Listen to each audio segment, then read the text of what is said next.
The night air was thick with the scent of pine and damp earth, the forest alive with the whisper of leaves rustling in the gentle breeze. The moon cast an ethereal glow through the canopy, casting long, eerie shadows on the ground below. Kenta and Satoshi, two lifelong friends, had decided to escape the hustle and bustle of Tokyo by embarking on a weekend camping trip deep within the ancient woods of Akagahara. Their backpacks were heavy with supplies and their hearts light with the thrill of adventure. As they trekked deeper into the forest, the path grew narrower, the trees denser, their gnarled branches intertwining like the fingers of ancient spirits. Despite the beauty of their surroundings, a sense of unease began to settle in. The deeper they went, the quieter the forest became, as if it were holding its breath in anticipation. By the time they reached their campsite, the sun had dipped below the horizon, the sky a deep indigo sprinkled with stars. They set up their tent in a small clearing, surrounded by towering trees that seemed to watch them with unseen eyes. The crackling fire provided a small circle of warmth and light, its flames dancing and casting flickering shadows on their faces. Over dinner, they laughed and reminisced about their childhood, the stories of their youth, blending with the sounds of the night. But as the night grew darker, the laughter faded, replaced by a heavy silence that seemed to press down on them from all sides. The forest around them was unnervingly quiet, the usual sounds of nocturnal creatures conspicuously absent. Kenta, ever the curious one, suggested they explore the surroundings a bit before turning in for the night. Satoshi, though hesitant, agreed, not wanting to appear cowardly. They grabbed their flashlights and ventured into the woods, the beams cutting through the inky darkness. The trees loomed large and menacing, their branches reaching out like skeletal hands. The only sounds were their footsteps and the occasional snap of a twig underfoot. As they walked, Kenta couldn't shake the feeling that they were being watched. He glanced over his shoulder repeatedly, the hair on the back of his neck standing on end. Satoshi, sensing his friend's unease, tried to lighten the mood with a joke, but his voice sounded hollow and strained in the oppressive silence.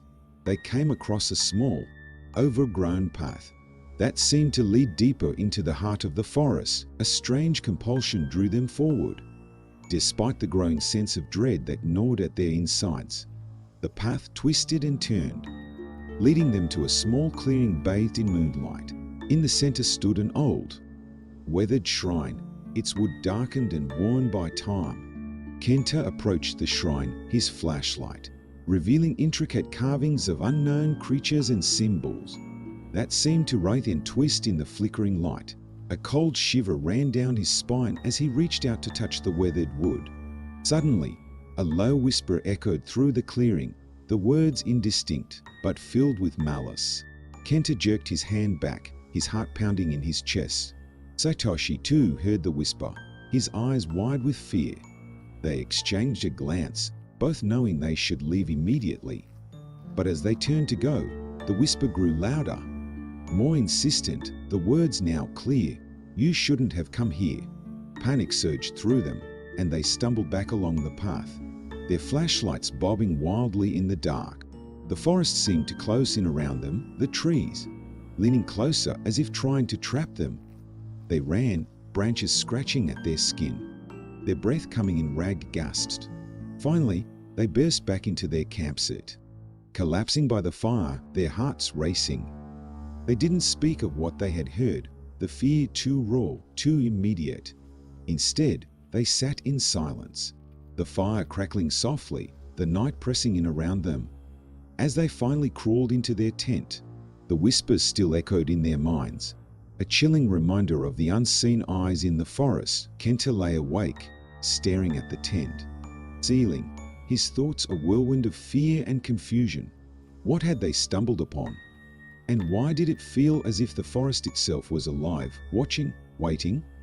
He glanced over at Satoshi, who was already asleep, his face pale and troubled even in slumber. Kenta knew that whatever lay ahead, they would face it together. But as the whispering woods loomed outside their tent, he couldn't shake the feeling that they had awakened something ancient and malevolent. something that would not easily let them go. Thus began their night of unease, the whispering woods around them, concealing secrets that would soon unravel, dragging them deeper into a nightmare from which there might be no escape. The morning light filtered through the trees, casting long shadows on the forest floor. Kenta and Satoshi emerged from their tent, their faces etched with fatigue from a night of restless sleep. The events of the previous night hung heavily in the air, a palpable tension that neither of them could shake.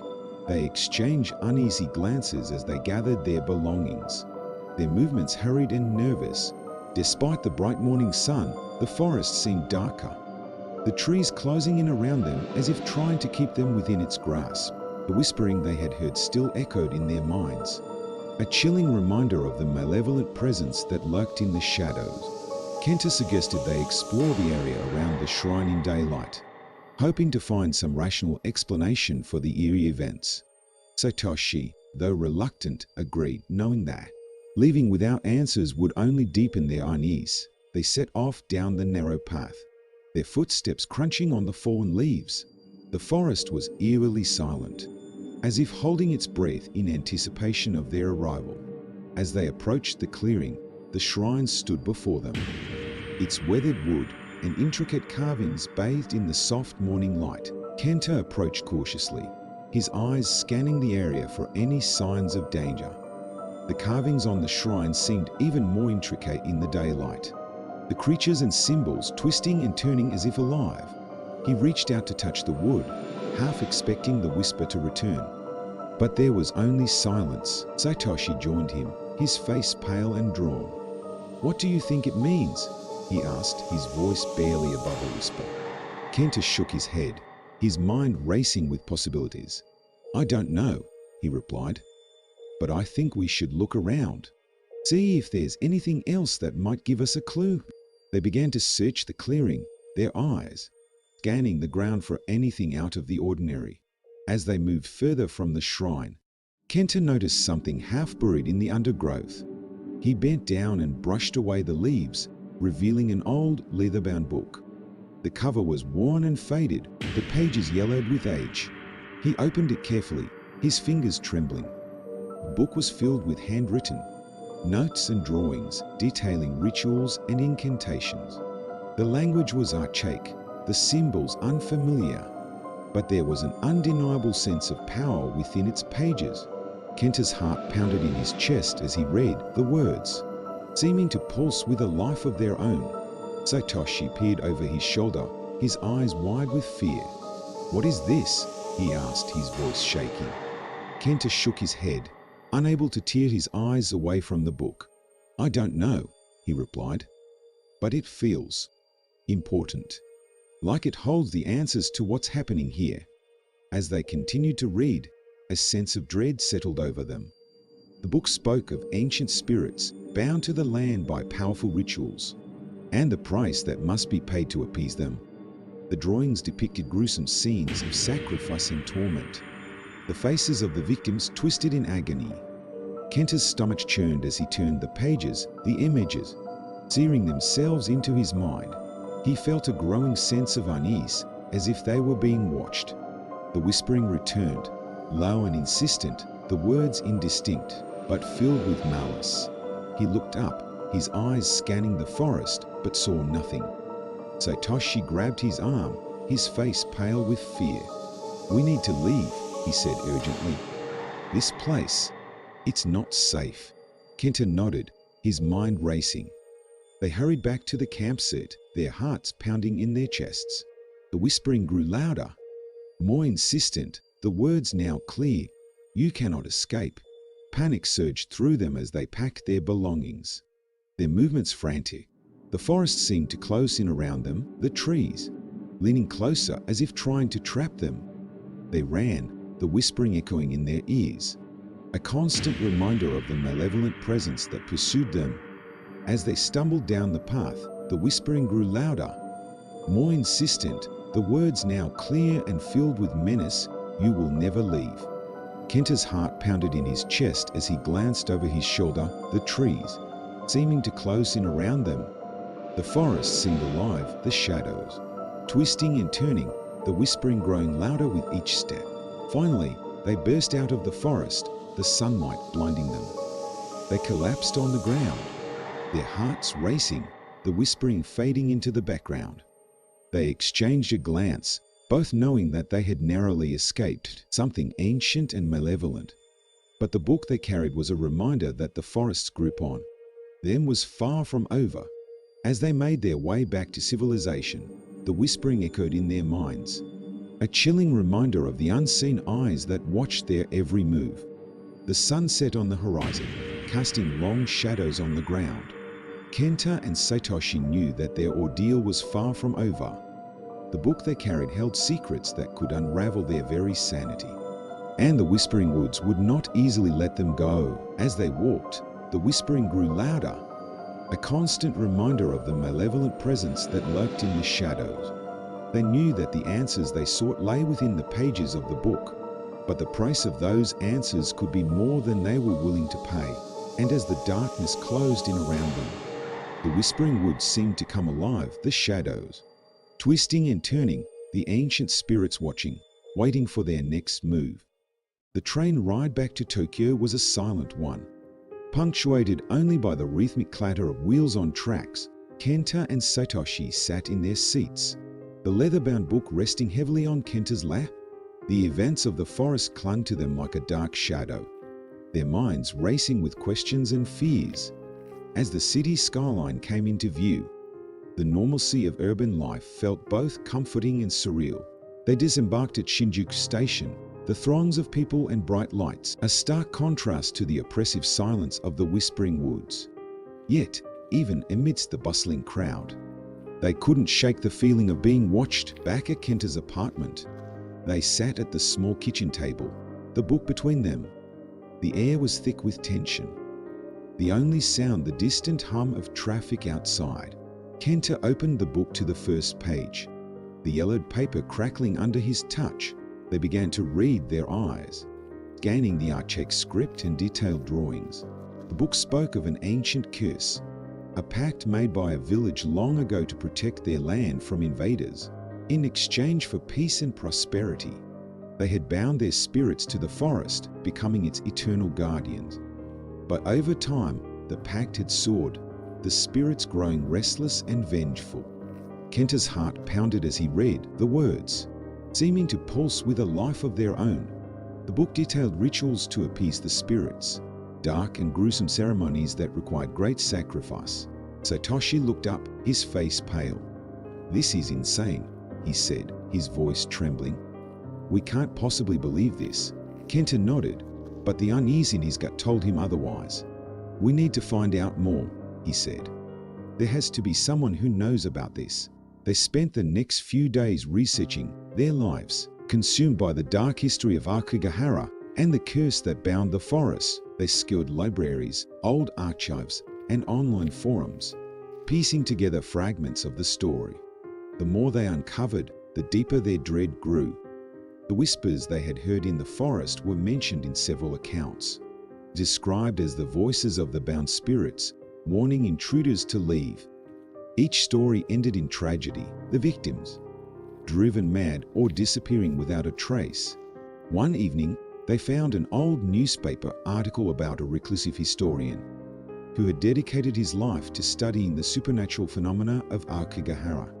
His name was Professor Tanaka, and he lived in a remote village on the outskirts of the forest. Kenta and Satoshi knew they had to speak with him. The next morning, they set out for the village, the weight of the book heavy in Kenta's backpack. The journey was long and arduous, the winding mountain roads testing their resolve.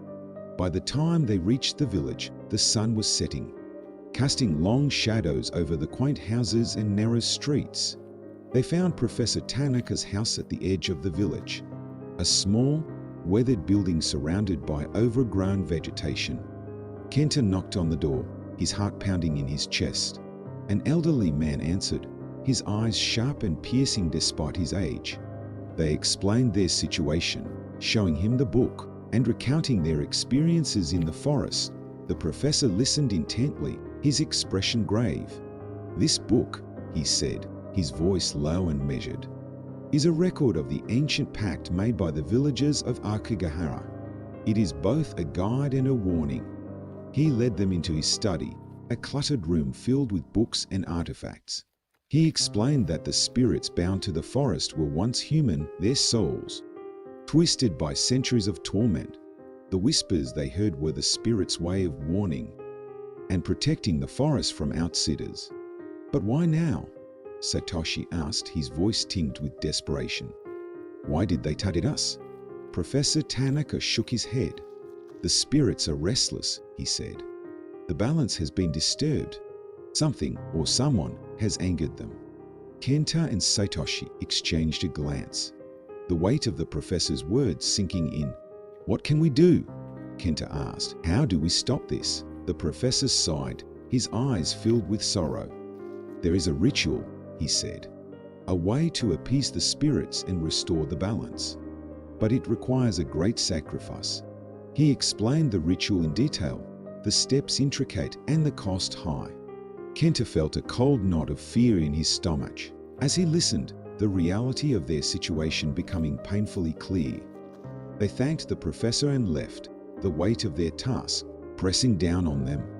As they walked through the village, the whispers seemed to follow them, a constant reminder of the malevolent presence that awaited them in the forest. That night, back in their hotel room, they discussed their options. The ritual required them to return to the heart of the forest, to the shrine, where it had all begun. They would need to perform the ceremony exactly as described, using the items listed in the book. Failure to do so would result in dire consequences, both for them and for the spirits bound to the forest. Kenta and Satoshi knew they had no choice. The spirits would not rest until the balance was restored. The following morning, they gathered the necessary items, their resolve hardening with each passing moment. They set off for Aokigahara, the book and their supplies packed tightly in their bags. The forest loomed before them, dark and foreboding, the whispering growing louder as they approached. They followed the narrow path back to the shrine, the trees seeming to close in around them. The air was thick with tension, the forest alive with an unseen energy. As they reached the clearing, the shrine stood before them, its weathered wood and intricate carvings a stark reminder of the ancient pact. Kenta and Satoshi prepared for the ritual, their movements precise and deliberate. They placed the items around the shrine, following the instructions in the book to the letter.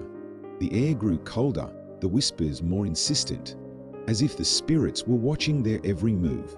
Kenta began to chant the incantation, his voice steady despite the fear that gripped his heart. Satoshi joined in, their voices merging in a haunting melody that echoed through the clearing. The ground trembled beneath their feet, the air thick with a palpable energy. The shadows around them seemed to shift and dance, the whispering growing louder, more urgent. As they completed the ritual, a sudden silence fell over the forest. The air was still, the whispers gone, replaced by an eerie calm. Kenta and Satoshi exchanged a glance, their hearts pounding in their chests. Had they succeeded? Or had they only angered the spirits further? Suddenly, a figure emerged from the shadows, its form shifting and indistinct. The figure spoke, its voice a low, menacing whisper. You have disturbed the balance, it said. The forest will not forgive. Kenta and Satoshi backed away, their hearts racing. The figure advanced, its eyes glowing with an unearthly light. You must pay the price, it said, its voice echoing through the clearing. Kenta's mind raced, the fear gripping him like a vice. He looked at Satoshi, his eyes filled with determination. We need to run, he said, his voice barely above a whisper. Satoshi nodded, his face pale with fear. They turned and ran, the figure's voice echoing in their ears, the forest closing in around them. The path twisted and turned, the trees seeming to reach out and grab at them. The whispering grew louder, more insistent, the air thick with a malevolent energy. As they stumbled through the forest, the ground seemed to shift beneath their feet, the shadows twisting and turning. They ran, their hearts pounding, the fear driving them forward. Finally, they burst out of the forest, the sunlight blinding them.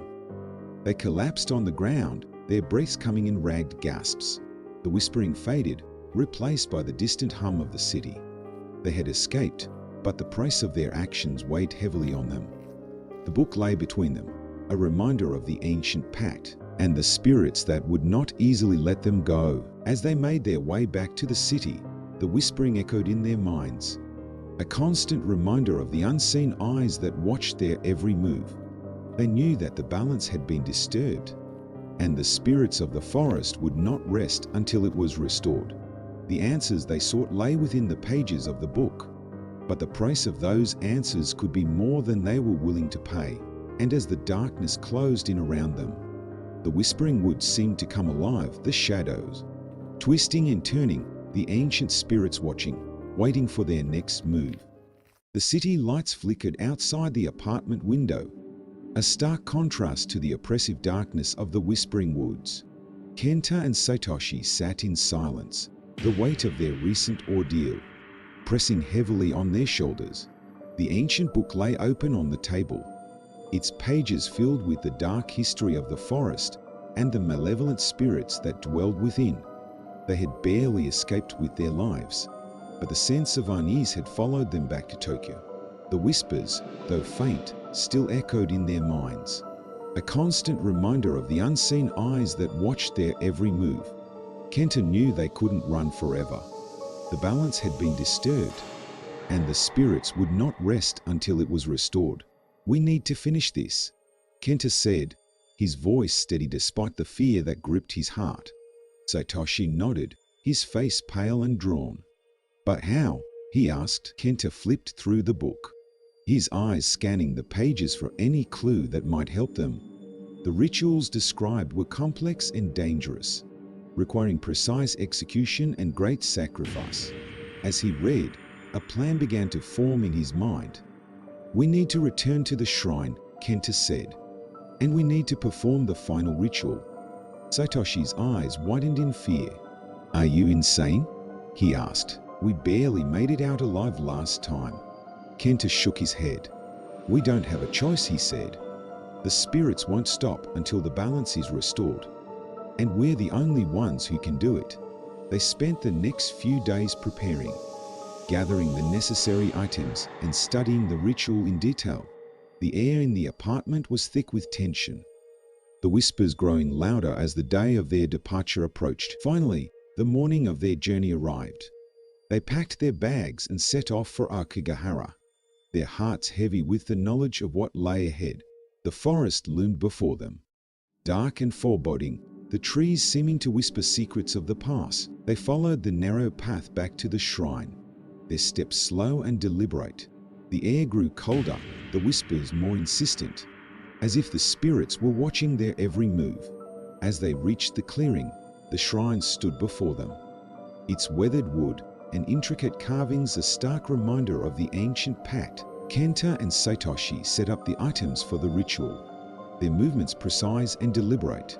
The air was thick with tension, the forest alive with an unseen energy. Kenta began to chant the incantation, his voice steady despite the fear that gripped his heart. Satoshi joined in, their voices merging in a haunting melody that echoed through the clearing. The ground trembled beneath their feet, the air thick with a palpable energy. The shadows around them seemed to shift and dance, the whispering growing louder, more urgent. As they completed the ritual, a sudden silence fell over the forest. The air was still, the whispers gone, replaced by an eerie calm. Kenta and Satoshi exchanged a glance, their hearts pounding in their chests. Had they succeeded? Or had they only angered the spirits further?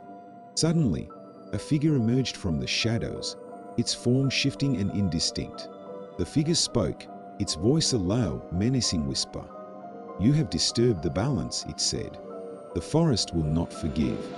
Kenta and Satoshi backed away, their hearts racing. The figure advanced, its eyes glowing with an unearthly light. "You must pay the price," it said, its voice echoing through the clearing. Kenta's mind raced, the fear gripping him like a vice. He looked at Satoshi, his eyes filled with determination. "We need to stand our ground," he said, his voice barely above a whisper. Satoshi nodded, his face pale with fear. They faced the figure, their hearts pounding in their chests. Kenta stepped forward, his voice steady despite the terror that gripped him. "We seek to restore the balance," he said. "We mean no harm." The figure paused, its eyes narrowing. "You have brought great disruption," it said. "The spirits demand retribution." Kenta swallowed hard, his mind racing. "What must we do?" he asked. The figure raised a hand, its fingers curling like claws. "You must offer a sacrifice," it said. "One of you must remain with the forest." Kenta's heart pounded in his chest. He looked at Satoshi, his mind racing with fear and determination. "I will stay," he said, his voice steady despite the terror that gripped him. Satoshi's eyes widened in shock. "No," he said. "We can find another way." Kenta shook his head. "There is no other way," he said. "The spirits demand a sacrifice, and we have no choice." Satoshi's face crumpled in despair, but he nodded, tears streaming down his face. Kenta turned to the figure, his heart pounding in his chest. "I will stay," he said. "Let my friend go." The figure nodded, its eyes glowing with an unearthly light. "Your sacrifice will be honored," it said. "The balance will be restored." Kenta felt a cold chill wash over him as the figure advanced. He looked at Satoshi, his heart heavy with sorrow. "Go," he said. "Live your life." Satoshi nodded, tears streaming down his face. "I will never forget you," he said, his voice breaking with emotion. Kenta smiled, his heart etching with sorrow. "Nor are you," he said. The figure reached out, its hand cold and unyielding. Kenta felt a sudden rush of energy as the figure's hand closed around his. The world seemed to tilt and shift, the shadows closing in around him. He felt a sudden, intense pain as the figure drew him into the darkness. The last thing he saw was Satoshi's tear-streaked face, the forest fading into darkness. Satoshi stumbled out of the forest, his heart heavy with sorrow. The whispers were gone, replaced by an eerie silence. He made his way back to the city, his mind a whirlwind of grief and despair. The loss of his friend weighed heavily on him. The knowledge that Kenta had sacrificed himself to restore the balance, a constant ache in his heart. The book lay on the table, a reminder of the ancient pact and the spirits that dwelled within the forest. Satoshi knew he could never forget what had happened. The events of the past few weeks seared into his memory, but he also knew that Kenta's sacrifice had restored the balance. The spirits of the forest finally at peace. He looked out the window, the city lights flickering in the distance. The whispers were gone, replaced by an unearthly silence. And in that silence, he could almost hear Kenta's voice, a soft, reassuring whisper that everything would be all right. The whispering words were silent, the balance restored.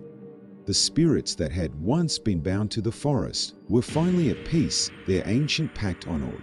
And in the darkness, Kenta's spirit watched over his friend, a guardian of the forest and a reminder of the price that had been paid to restore the balance.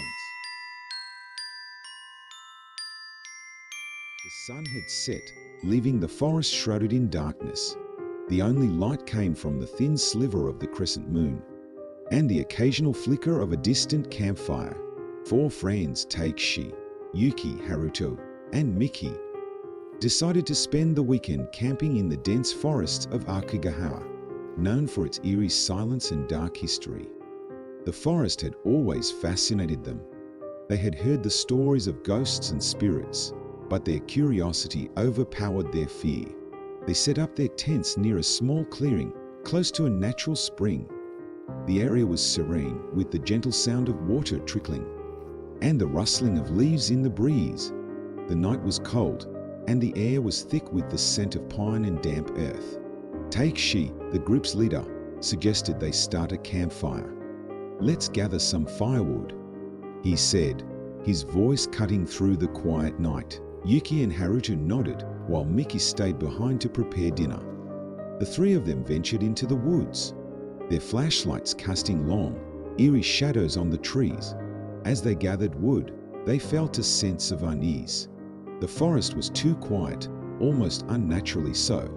No chirping of crickets, no hooting of owls, just an oppressive silence. They returned to the campsite and quickly started a fire. The warm glow of the flames brought some comfort, but the feeling of being watched lingered. Mickey served dinner, and they sat around the fire, sharing stories and laughing. But their laughter felt hollow in the vast, empty forest. She decided to lighten the mood with a ghost story. "Have you heard about the phantom campfire?" he asked, his eyes gleaming with mischief. Yuki rolled her eyes, but Haruto and Mickey leaned in, intrigued. "They say that on nights like this, when the moon is a thin crescent, a mysterious campfire appears in the forest. It's said to lure people away, and those who follow it are never seen again." Haruto chuckled. "Come on, Takeshi. That's just an old wives' tale." Takeshi shrugged. "Maybe, but there's a reason why they call it the Sea of Trees. People have been getting lost here for centuries." The conversation shifted, but the story of the phantom campfire stayed with them. As the night deepened, they decided to call it a night. They retreated to their tents, the fire slowly dying down to embers. Takeshi and Haruto shared one tent, while Yuki and Mickey shared the other. The forest outside was pitch black, the silence only broken by the occasional rustle of leaves. Hours passed, and the forest seemed to grow colder.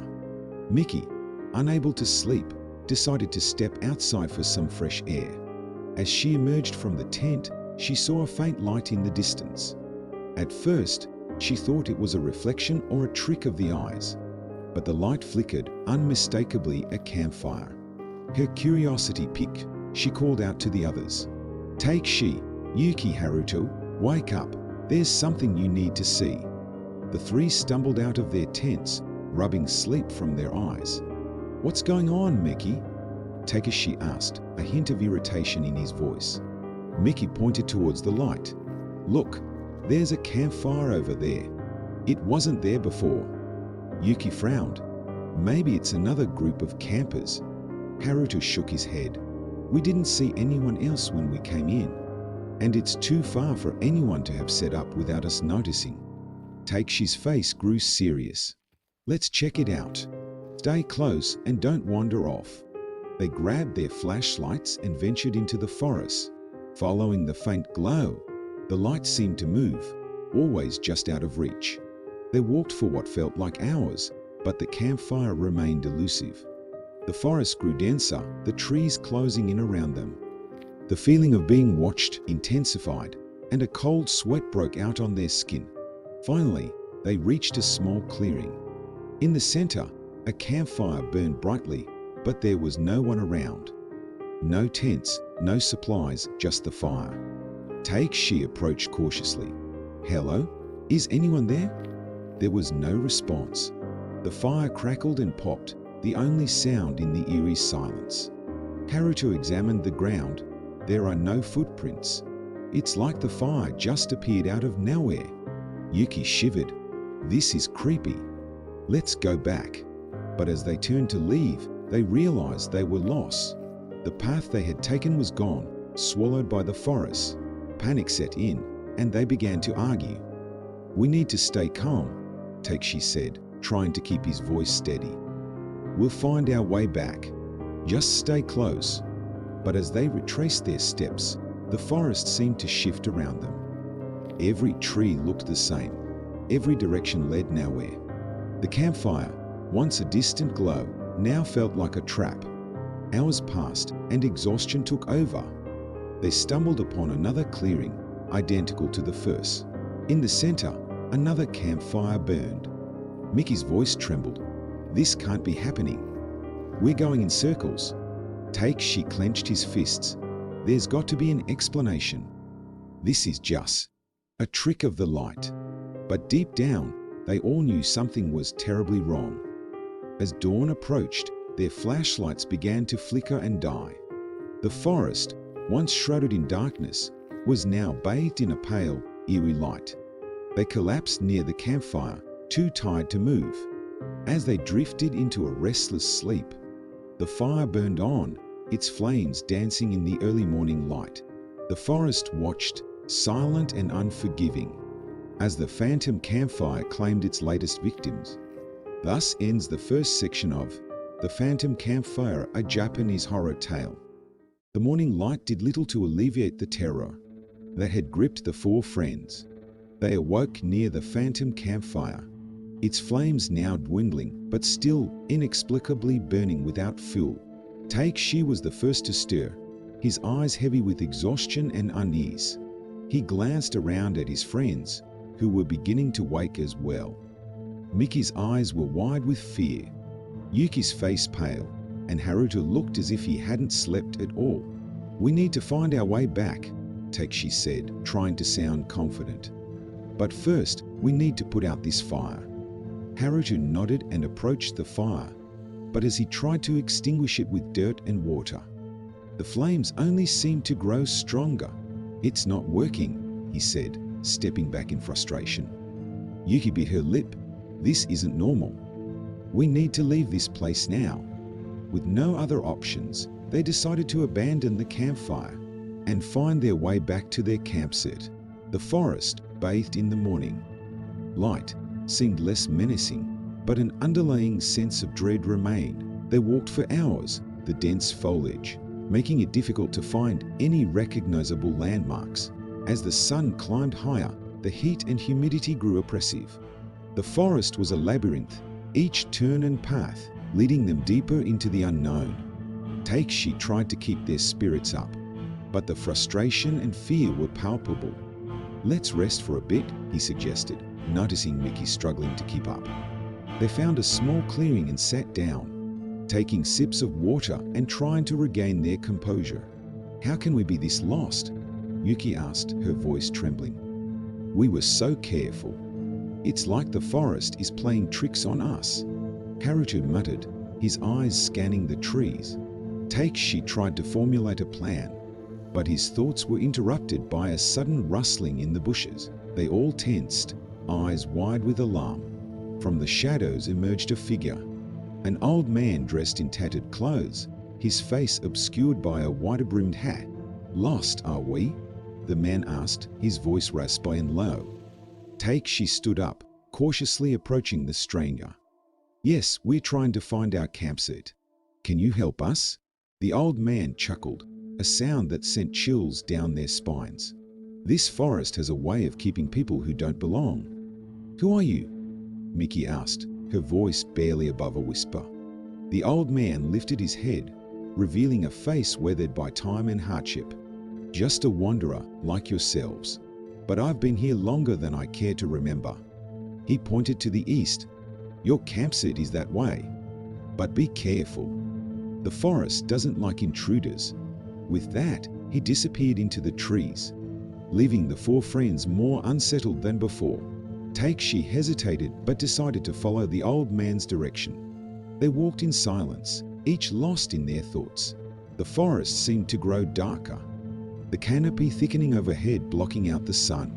After what felt like hours, they stumbled upon another clearing.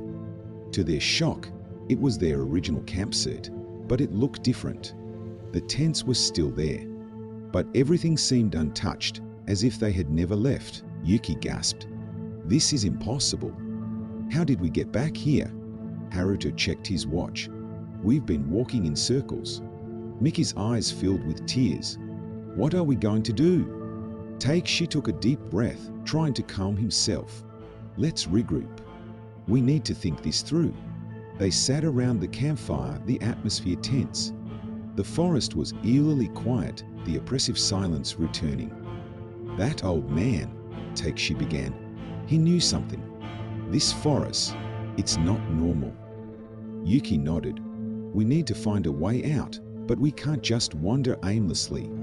Haruto suggested, "What if we use our phones? Maybe we can get a signal." They checked their phones, but there was no signal, just static and interference. Defeated, they sat in silence, the weight of their predicament sinking in. As night fell, the familiar feeling of being watched returned. The campfire flickered, casting long shadows on their faces. Takeshi kept watch, his eyes scanning the darkness. Every rustle of leaves, every snap of a twig set his nerves on, for example. Suddenly, a figure appeared at the edge of the clearing. It was the old man again, but something was different. His eyes glowed with an unnatural light, and his voice echoed in the stillness. "You shouldn't have come back." Panic set in, and they scrambled to their feet. "Who are you?" Takshi demanded, his voice shaking. The old man stepped closer, his form shifting and changing. "I am the guardian of this forest, and you are not welcome." The friends backed away, but the old man raised his hand, and the campfire roared to life, its flames reaching towards the sky. "You must leave, or the forest will claim you." Fear gripped them, and they turned to run.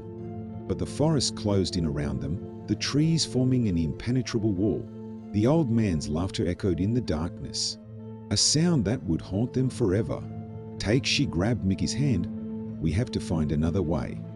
They pushed through the underbrush, the forest growing denser with each step. The old man's voice followed them, a haunting melody that seemed to come from all directions. "You cannot escape. The forest has already claimed you." Desperation fueled their movements, but exhaustion soon set in. They stumbled upon another clearing, identical to the first, the phantom campfire burning brightly. "We're back where we started," Yuki cried, tears streaming down her face. Haruto sank to his knees. "This can't be happening." Takeshi's mind raced, trying to find a solution. "We need to stay together. If we separate, we'll be lost forever." The old man appeared once more, his form more menacing than before. "Leave now or face the consequences." With no other options, they ran again, their breaths coming in ragged gasps. The forest seemed alive, branches reaching out to grab them, roots tripping their steps. But they didn't stop, driven by sheer willpower and the desire to survive.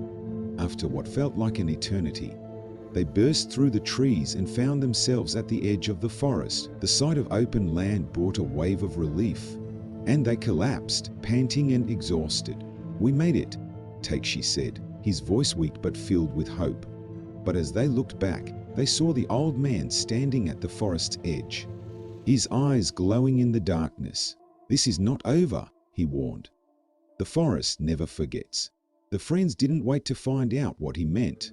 They stumbled towards the safety of civilization, the memory of the phantom campfire and the guardian of the forest etched in their minds forever. The ordeal had left them shaken, but they were alive.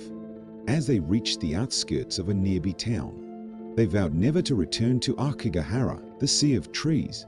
The forest had its secrets, and they had narrowly escaped its grasp. But deep down, they knew the old man's words would haunt them. The forest never forgets, and neither would they. The town they had stumbled into was a small, quiet place, nestled at the foot of the mountains. The narrow streets were lined with traditional wooden houses, their roofs covered in moss. It was a stark contrast to the oppressive darkness of Aokigahara. And for a moment, they felt a semblance of safety. But the memory of the forest lingered, a shadow that refused to dissipate. Takshi, Yuki, Haruto, and Miki found refuge in a small inn, run by an elderly couple. The inn was quaint and homely, with tatami mats and paper sliding doors. The scent of incense filled the air, a welcome change from the damp earth and pine of the forest. The couple, Mr. and Mrs. Tanaka, welcomed them warmly, sensing their exhaustion and fear. "You look like you've been through a lot, Mrs." Tanaka said kindly as she led them to their rooms. "Rest now. You are safe here." Despite her reassuring words, the friends found it hard to relax. They huddled in one room, unwilling to be separated even for a moment. Takshi sat by the window, staring out at the town as night fell. "We need to figure out what's happening," he said, his voice low but determined. "The old man, the campfire, there's something we're missing." Yuki nodded, her eyes red from lack of sleep. "We need to understand why the forest is like that. Maybe someone here knows." Haruto, always the skeptic, sighed. "Do you really think anyone will believe us? They'll just think we're crazy." Miki, who had been silent, spoke up. "We have to try. We can't just run from this. The forest, it won't let us go." The others nodded in agreement, their resolve hardening. The next morning, they set out to find answers. The town's residents were friendly, but cautious, their eyes lingering on the newcomers with curiosity. The friends visited the local shrine, hoping to find some clues. The shrine was old, its wooden beams worn smooth by time. The priest, a man in his 70s named Yamamoto, greeted them with a solemn nod. "What brings you here, young ones?" he asked, his voice calm and measured. Takeshi explained their ordeal, describing the phantom campfire and the old man. Yamamoto listened intently, his expression unreadable. When Takeshi finished, the priest closed his eyes and sighed. "Akigahara is a place of great sorrow," he began. "Many souls have been lost there, and the forest has absorbed their pain." He paused, as if choosing his words carefully. "The campfire you saw is said to be a manifestation of the forest spirit. It lures those who are lost, feeding on their fear." Yuki shivered. "Is there any way to stop it? To escape its grasp?" Yamamoto shook his head slowly. "The forest is ancient, its power deep-rooted. It does not easily let go of those it claims." Haruto, frustrated, interjected. "There must be something we can do. We can't just give up." The priest looked at him with a mixture of pity and sadness. "There is one thing you can try," he said softly. "Seek out the guardian spirit of the forest. It is said that those who gain its favor may be granted a way out." Miki's eyes widened. "Where do we find this spirit?" Yamamoto gestured towards the mountains. "There is a hidden path that leads deep into the forest. Follow it, and you may find what you seek." The friends exchanged glances, a silent agreement passing between them. They had no choice but to try. That night, they prepared for their journey back into Akigahara. The inn's owners, Mr. and Mrs. Tanaka, wished them luck, their faces etched with concern. "Be careful, Mr. Tanaka said, his voice heavy with warning. "The forest is unforgiving." Armed with the priest's advice and their own determination, the friends set out at dawn. The hidden path was difficult to find, but with Yamamoto's directions, they eventually located it. It was narrow and overgrown, barely distinguishable from the surrounding forests. As they ventured deeper, the air grew colder and the oppressive silence returned. The forest seemed to close in around them, the trees, forming a canopy that blocked out the sun. Hours passed, the path winding through the dense underbrush. The friends spoke little, each lost in their thoughts. The deeper they went, the stronger the feeling of being watched became. Miki, walking at the rear, felt a chill run down her spine. She turned, expecting to see the old man, but there was nothing there. "Keep moving," Takeshi urged, sensing her hesitation. "We're getting close." Finally, they reached a clearing. In the center stood an ancient tree, its branches twisted and gnarled. The air around it felt different, charged with an almost tangible energy. "This must be it," Yuki whispered, her voice barely audible. They approached the tree cautiously. As they did, a figure emerged from behind it. It was the old man, but his appearance had changed. He seemed more ethereal, his form shimmering in the dappled light. "You've come seeking the guardian spirit," he said, his voice echoing through the clearing. Takeshi stepped forward, his heart pounding. "Yes, we need your help. We want to leave the forest." The old man's eyes softened, and for a moment he looked almost human. "The forest has tested you. It has shown you its power and its pain. But to leave, you must prove your worth."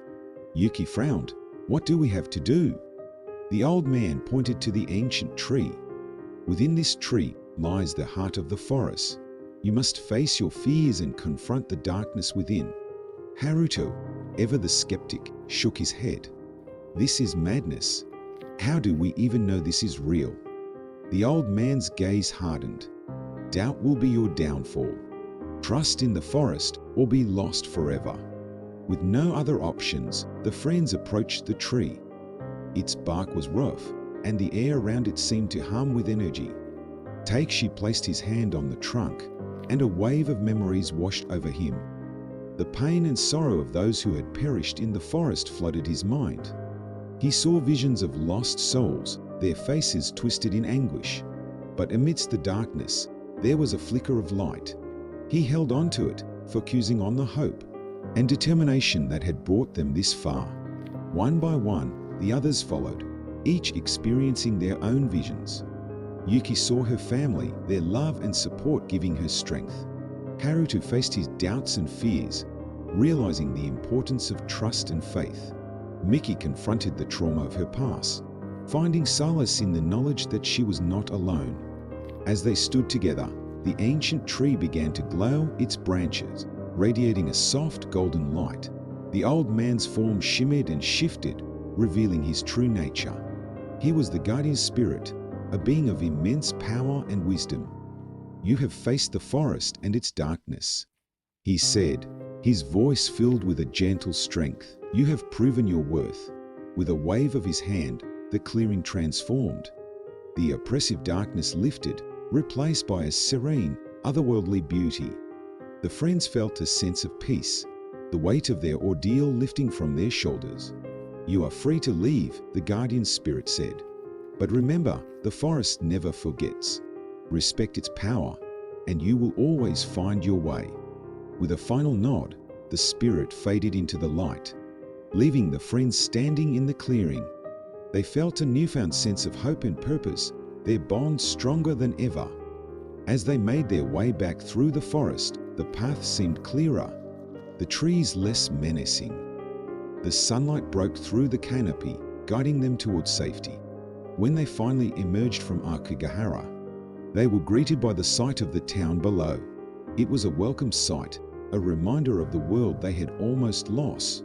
They returned to the inn, where Mr. and Mrs. Tanaka greeted them with relief. "You did it," Mrs. Tanaka said, tears of joy in her eyes. "You found your way back." The friends nodded, grateful for the warmth and safety of the inn. They spent the night sharing their story with the Tanakas, their words, a testament to the strength and resilience they had discovered within themselves as they prepared to leave the next day. Takeshi looked back at the forest one last time. The memory of the phantom campfire and the guardian spirit would stay with him forever, a reminder of the power and mystery of Akigahara. But they had faced their fears and emerged stronger, ready to face whatever challenges lay ahead. With a final nod to the forest, they turned and walked away, the sun rising behind them, illuminating their path forward. The journey back to Tokyo was filled with a heavy silence. Each friend lost in their own thoughts. The bustling city streets and the familiar hum of urban life seemed surreal after their harrowing experience in Akigahara.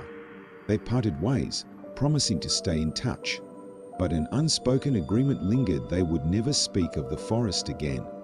Takeshi returned to his small apartment, the weight of their ordeal pressing down on him.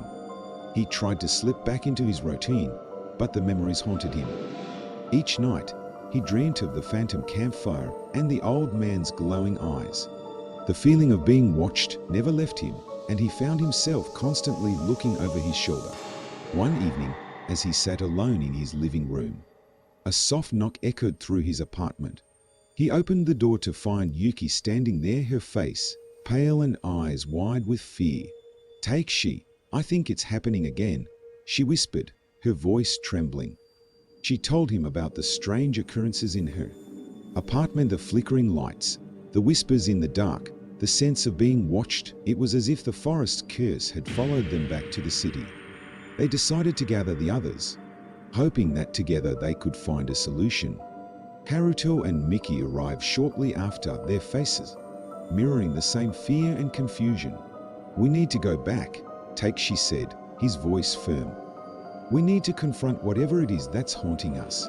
Haruto shook his head. "Are you crazy? We barely made it out alive."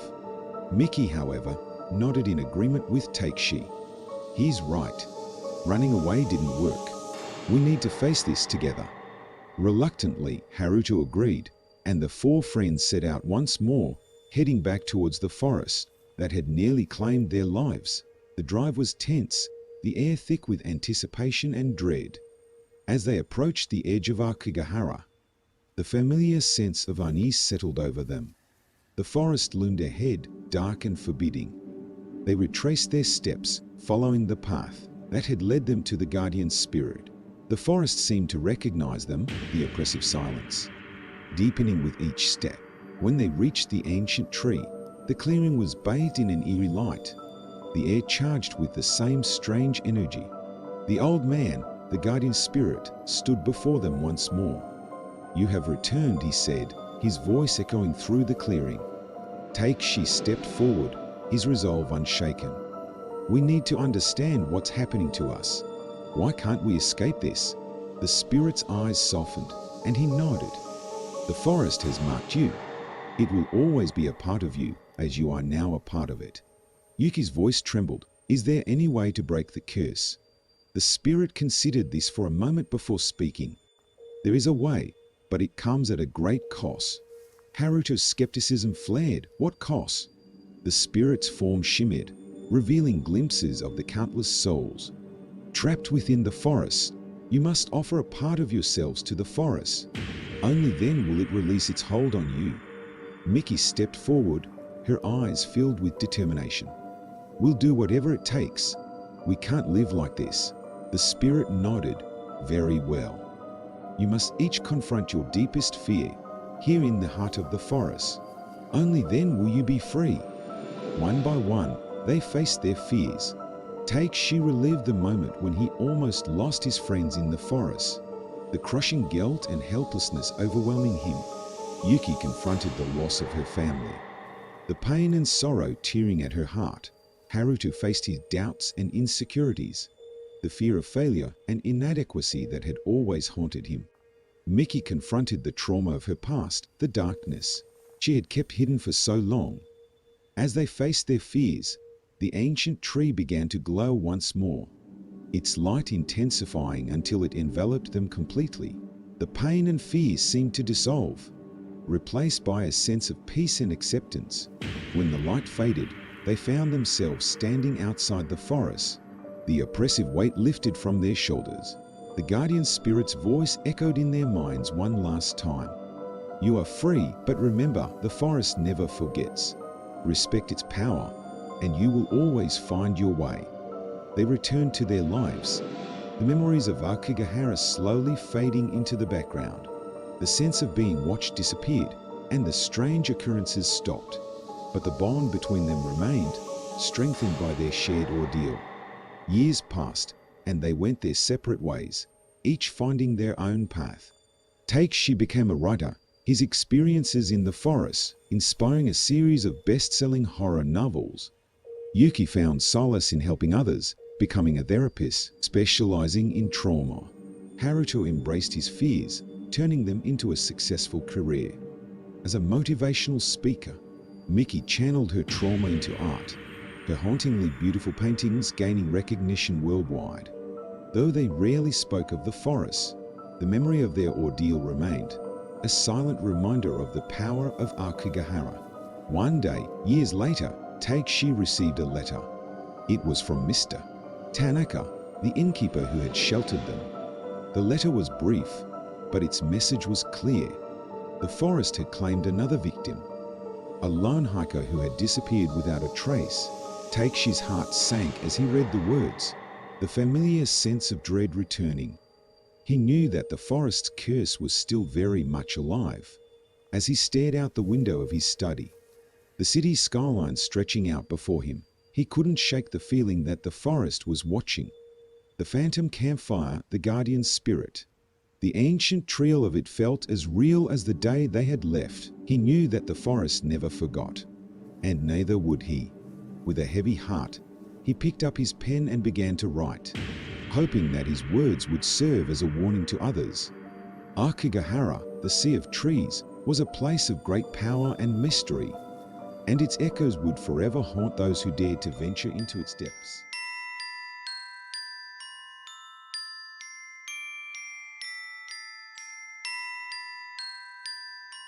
The summer night was cloaked in an eerie stillness, the moon hanging low in the sky, casting long, ghostly shadows on the dense forest floor. Tall, ancient trees stood like silent sentinels, their gnarled branches intertwining to form a dark canopy overhead. The air was thick with the scent of pine and damp earth, mingling with the distant, faint rustling of leaves. A narrow, winding trail led deeper into the heart of the forest, its path barely visible in the dim light. Hiroshi and Yuki, both in their early 30s, trudged along the trail, their backpacks heavy with camping gear. They were joined by their friends, Takeshi and Aya, a married couple who had suggested the camping trip as a way to escape the city's hustle and bustle. The four of them had been friends since university, their bond strengthened by shared adventures and late-night conversations. As they walked, the conversation flowed easily, punctuated by laughter and the occasional rustle of a small animal darting through the underbrush. The trail eventually led them to a small clearing, a perfect spot for setting up camp. The clearing was bordered by tall pines, their needles carpeting the ground in a soft, fragrant layer. In the center of the clearing stood a large, weathered tent, its fabric faded and torn in places.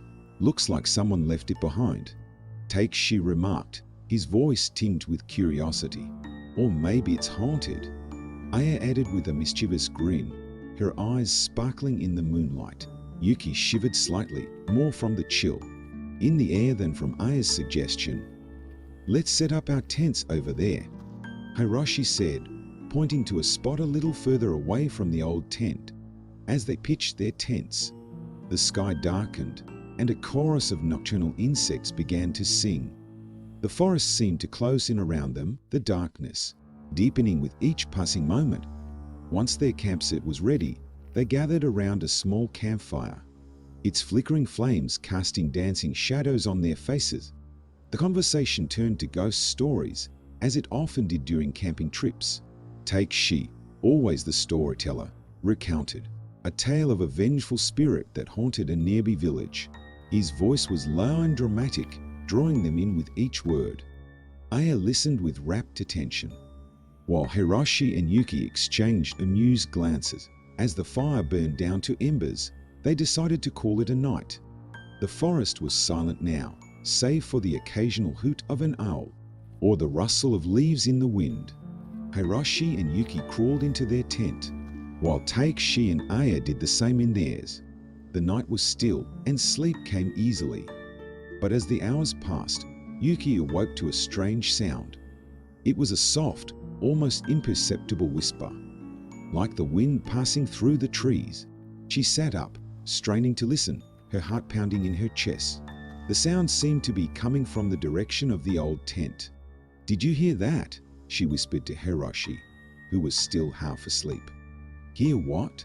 he mumbled, turning over in his sleeping bag. "That whispering. It's coming from the old tent." Hiroshi sighed, rubbing his eyes. "It's probably just the wind, Yuki. Go back to sleep." But Yuki couldn't shake the feeling that something was wrong. She lay back down, staring at the roof of their tent, her mind racing. Minutes passed, and the whispering grew louder, more insistent. It was no longer a mere rustle. It was a distinct, eerie voice, speaking in hushed tones. Yuki's skin prickled with fear, and she reached out to shake Hiroshi again. This time, he sat up, fully awake. "All right, let's check it out," he said, his voice tinged with annoyance and concern. They unzipped their tent and stepped into the cool night air. The old tent stood in the clearing, bathed in the pale light of the moon. The whispering continued, a chilling murmur that sent shivers down their spines. Hiroshi and Yuki approached the tent cautiously, their flashlights cutting through the darkness. As they drew closer, the whispering ceased, replaced by an oppressive silence. Hiroshi reached out and touched the fabric of the tent, which was cold and damp. "There's no one here," he said, shining his flashlight inside. The tent was empty, its interior dark and musty. Yuki felt a surge of relief, mixed with lingering unease. Maybe it was just the wind after all, she said, though she didn't quite believe it. They returned to their tent, but sleep eluded them. The night seemed to stretch on endlessly, the darkness pressing in from all sides. Morning came at last, the first rays of sunlight filtering through the trees. The events of the night before seemed distant and unreal in the light of day. She and Aya were already up, brewing coffee over the campfire. "Did you guys hear anything weird last night?" Yuki asked, trying to keep her voice casual. Aya looked up, a puzzled expression on her face. "Weird how? Like whispering or voices?" She shook his head. "Nope, we slept like logs." "Why? Did you hear something?" Yuki hesitated, then shook her head.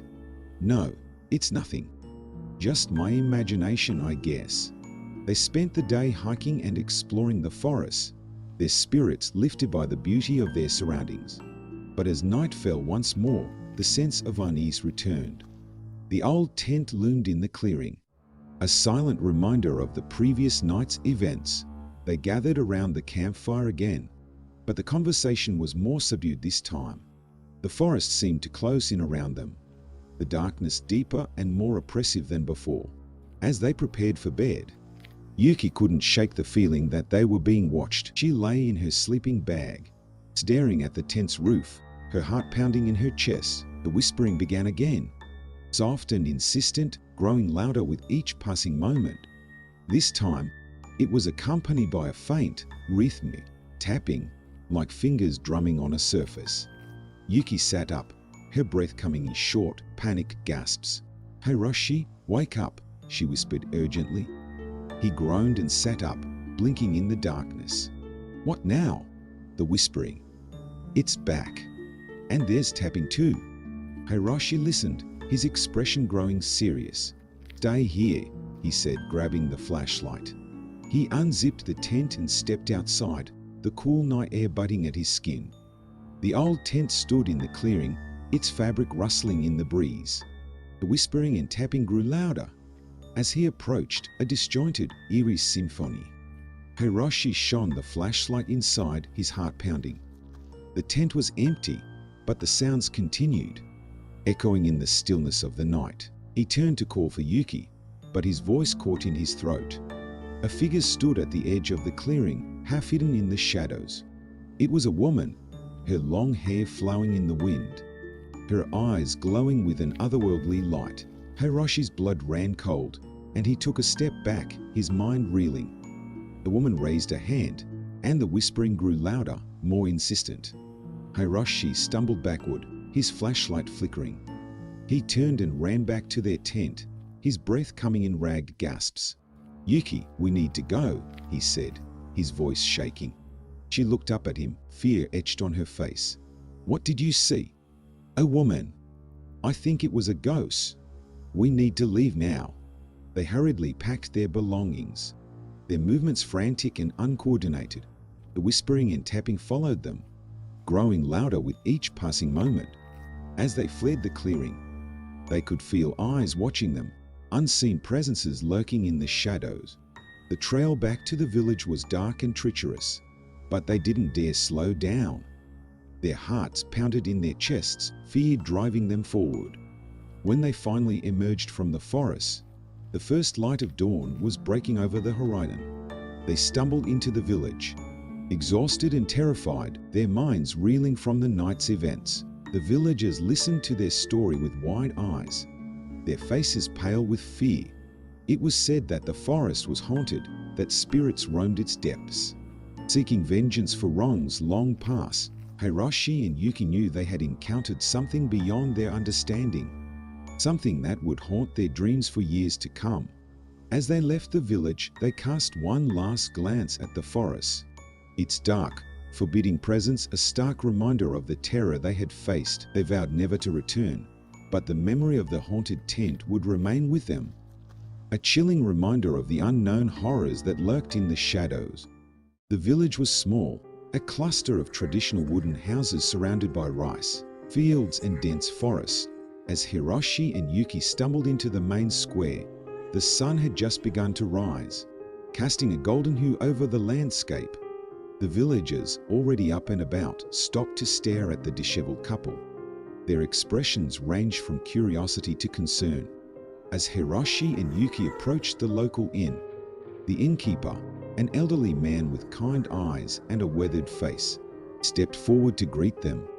"You look like you've seen a ghost," he said, his voice gentle yet probing. Hiroshi exchanged a glance with Yuki before nodding.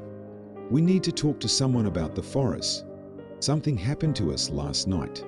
The innkeeper's face grew serious, and he motioned for them to follow him inside.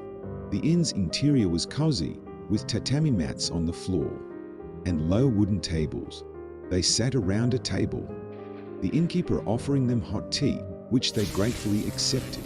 As they sipped the soothing beverage, Hiroshi recounted their experience in the forest, describing the old tent, the ear whispers, and the ghostly figure.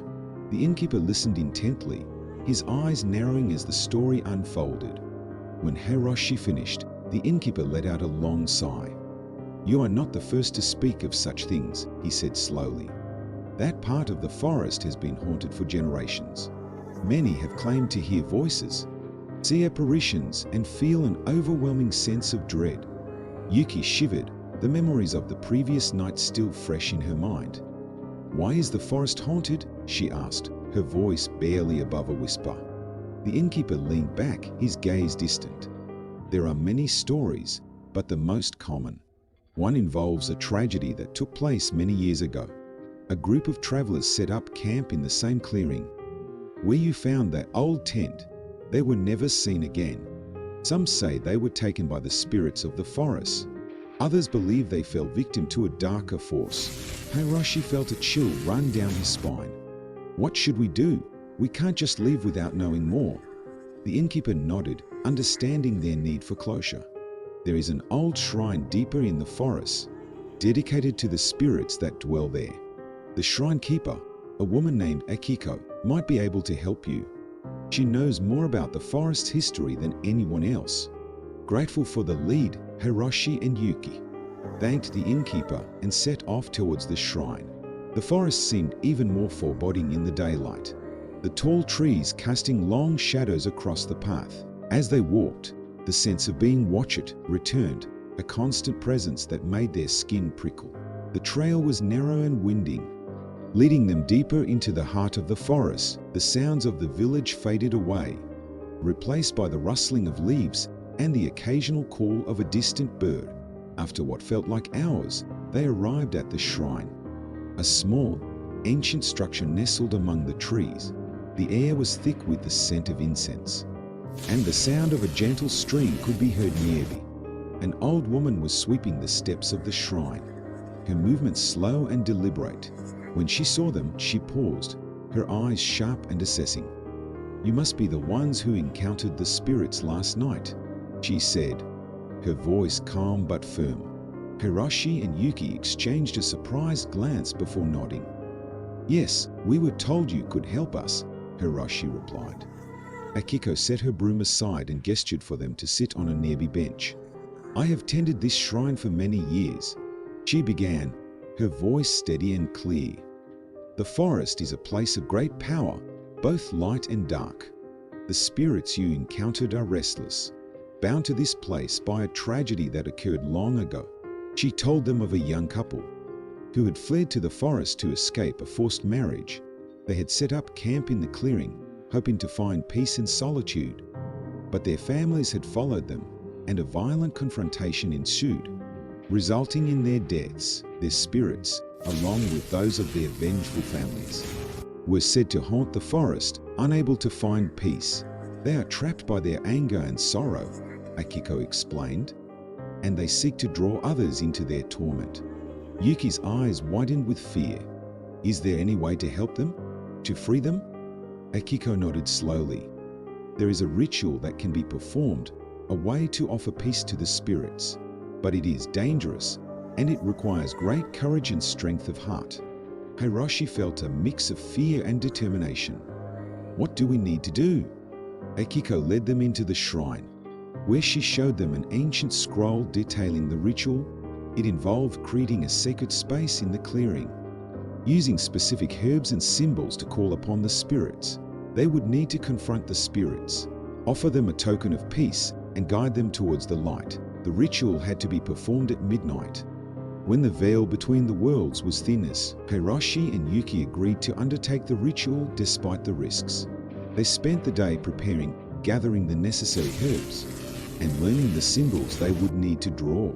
As night fell, they made their way back to the clearing, the forest, seeming even darker and more oppressive than before. The old tent still stood in the clearing.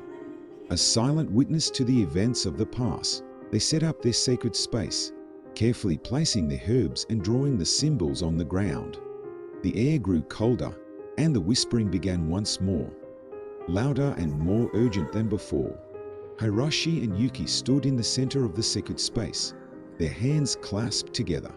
They began to recite the ancient incantation, their voices strong and steady despite the fear that gripped them. The air around them seemed to shimmer, and the ghostly figure of the woman appeared once more, her eyes filled with sorrow. Behind her, other figures emerged, their faces twisted with anger and pain. Hiroshi and Yuki held their ground, continuing the incantation.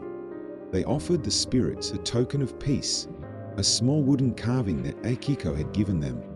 The spirits hesitated, their expressions softening as they gazed at the token. The ghostly woman reached out, her hand passing through the carving. For a moment, the clearing was filled with a blinding light, and then silence. The spirits were gone, the air around them still and calm. Hiroshi and Yuki collapsed to the ground, exhausted but relieved. They had done it, they had freed the spirits from their torment. As they made their way back to the village, the first light of dawn breaking through the trees, they felt a sense of peace and closure. The forest no longer seemed threatening, its shadows lifting to reveal a place of beauty and tranquility. Back at the village, they were greeted with relief and gratitude. The innkeeper and villagers listened to their story with wide eyes, their faces lighting up with hope. The forest was no longer a place of fear, but a place of healing. Hiroshi and Yuki knew they would never forget their experience, the bond they had forged with the spirits, and the courage they had found within themselves. As they left the village, they cast one last glance at the forest, its ancient trees standing tall and proud, a testament to the power of forgiveness and peace. The haunted tent was a memory now, a story to be told around campfires for generations to come. The forest had always held a special place in Hiroshi's heart, but now, as he stood on the edge of the clearing, a sense of dread washed over him. The sun was setting, casting long shadows through the trees, and the air was thick with an unsettling stillness. The clearing, once a place of peace and tranquility, now seemed ominous, as if it were hiding secrets in its dark corners. Yuki stood beside him, her face pale and her eyes wide with fear. They had returned to the village after their harrowing encounter with the spirits, but the sense of unease had not left them. Every night, Hiroshi found himself waking in a cold sweat, the whispers and shadows of the forest haunting his dreams. It was as if the spirits had followed them, refusing to let them go. Determined to find answers, Hiroshi and Yuki decided to visit the shrine once more. They hoped that Akiko, the shrine keeper, could shed light on the lingering darkness that seemed to cling to them. The trail to the shrine was familiar, but it felt different this time, more oppressive. The trees seemed to close in around them, their branches like skeletal fingers reaching out to grab them. As they approached the shrine, the sound of the stream grew louder, its babbling waters a welcome distraction from the silence of the forest. Akiko was waiting for them, her expression grave. "I knew you would return," she said, her voice calm but tinged with sadness. "The spirits are not at peace. There is something darker at play, something that binds them to this place." Hiroshi felt a chill run down his spine. "What do we need to do?" he asked, his voice barely above a whisper. Akiko led them into the shrine, where she showed them an ancient book filled with drawings and writings about the forest and its spirits. The pages were yellowed with age, the ink faded but still legible. "There is a ritual," Akiko explained, "one that can sever the ties that bind the spirits to this place, but it is dangerous and it requires a great sacrifice." Yuki's eyes widened with fear. "What kind of sacrifice?" Akiko's gaze was steady as she replied, "One of you must offer your own spirit as a vessel to guide the lost souls to the other side. It is a path fraught with danger, and there is no guarantee of return." Hiroshi felt his heart race. The thought of losing Yuki or sacrificing himself was unbearable. But the alternative was to live in fear, haunted by the restless spirits. After a long, heavy silence, Hiroshi spoke. "I'll do it." Yuki gasped, tears filling her eyes. "No, Hiroshi, we can't." But Hiroshi shook his head, determination in his eyes. "We have to do this, Yuki. We can't keep living like this. I'll do it." Akiko nodded, respect and sorrow in her eyes. "Very well. We will perform the ritual tonight at the stroke of midnight." The hours until midnight passed in a blur. Hiroshi and Yuki prepared as best they could. Gathering the necessary herbs and items for the ritual, the forest grew darker, the sense of foreboding more intense with each passing moment. As midnight approached, they stood in the clearing, the old tent, looming in the background like a silent sentinel. Akiko guided them through the ritual, her voice steady and calm. They drew symbols on the ground, lit candles and burned incense, the air thick with the scent of herbs. Finally, it was time. Hiroshi stood in the center of the sacred space, his heart pounding in his chest. Akiko began to chant, her voice low and melodic, the words ancient and powerful. As the chant grew louder, the air around them seemed to shimmer, and the ghostly figures of the spirits appeared once more. Hiroshi felt a strange sensation, as if he were being pulled in multiple directions at once. He closed his eyes, focusing on the chant, on Akiko's voice guiding him. Suddenly, he felt a sharp pain in his chest, as if a hand had reached inside and grabbed his heart. He gasped, doubling over in pain, but he forced himself to stand, to stay strong. The spirits were all around him now, their faces twisted with anger and sorrow. He could feel their pain, their suffering, as if it were his own. He reached out, offering himself as a vessel, a guide to the other side. For a moment, everything went black. Hiroshi found himself in a dark, empty space, floating in nothingness. He felt a presence, multiple presences surrounding him, their whispers filling his mind. He tried to focus, to guide them towards the light, but the darkness was overwhelming. Just as he felt he might be lost forever, he heard a voice. It was Yuki calling out to him, her voice a beacon of light in the darkness. He reached out, grasping onto her voice, and slowly the darkness began to lift. The spirits were with him, their pain easing as they moved towards the light. With one final effort, Hiroshi guided them through, feeling a sense of peace wash over him. When he opened his eyes, he was back in the clearing. Yuki was kneeling beside him, tears streaming down her face. Akiko stood nearby, a look of relief and exhaustion on her face. "It is done," she said softly. "The spirits are at peace." Hiroshi felt weak, but a sense of profound relief filled him. The forest no longer felt oppressive. The sense of darkness lifted. They returned to the village, greeted with gratitude and awe. The villagers had felt the shift, the lifting of the darkness that had haunted the forest for so long. Hiroshi and Yuki knew they had faced something extraordinary, something that had tested their courage and strength. As they left the village, they looked back at the forest one last time. A place of beauty and peace once more. The haunted tent was gone, a memory of a dark past that had finally been laid to rest. Hiroshi and Yuki walked hand in hand, their bonds stronger than ever, knowing they had faced the darkness within and emerged victorious. The village had returned to its quiet rhythm, the fear that had gripped it slowly dissipating with each passing day. Hiroshi and Yuki, though forever changed by their experience, began to find peace in the daily routines of life. Yet, an unspoken tension lingered between them, a shared trauma that had not fully healed. The forest, once a place of beauty and mystery, had become a source of both dread and reverence. Every visit to the village brought back memories of the haunted tent and the spirits they had encountered. One day, as they sat on the porch of their small house, Hiroshi turned to Yuki. "We need to go back," he said quietly. Yuki looked at him, her eyes wide with apprehension. "Why? We've done what we could. The spirits are at peace." Hiroshi nodded, understanding her fear. but his determination was clear.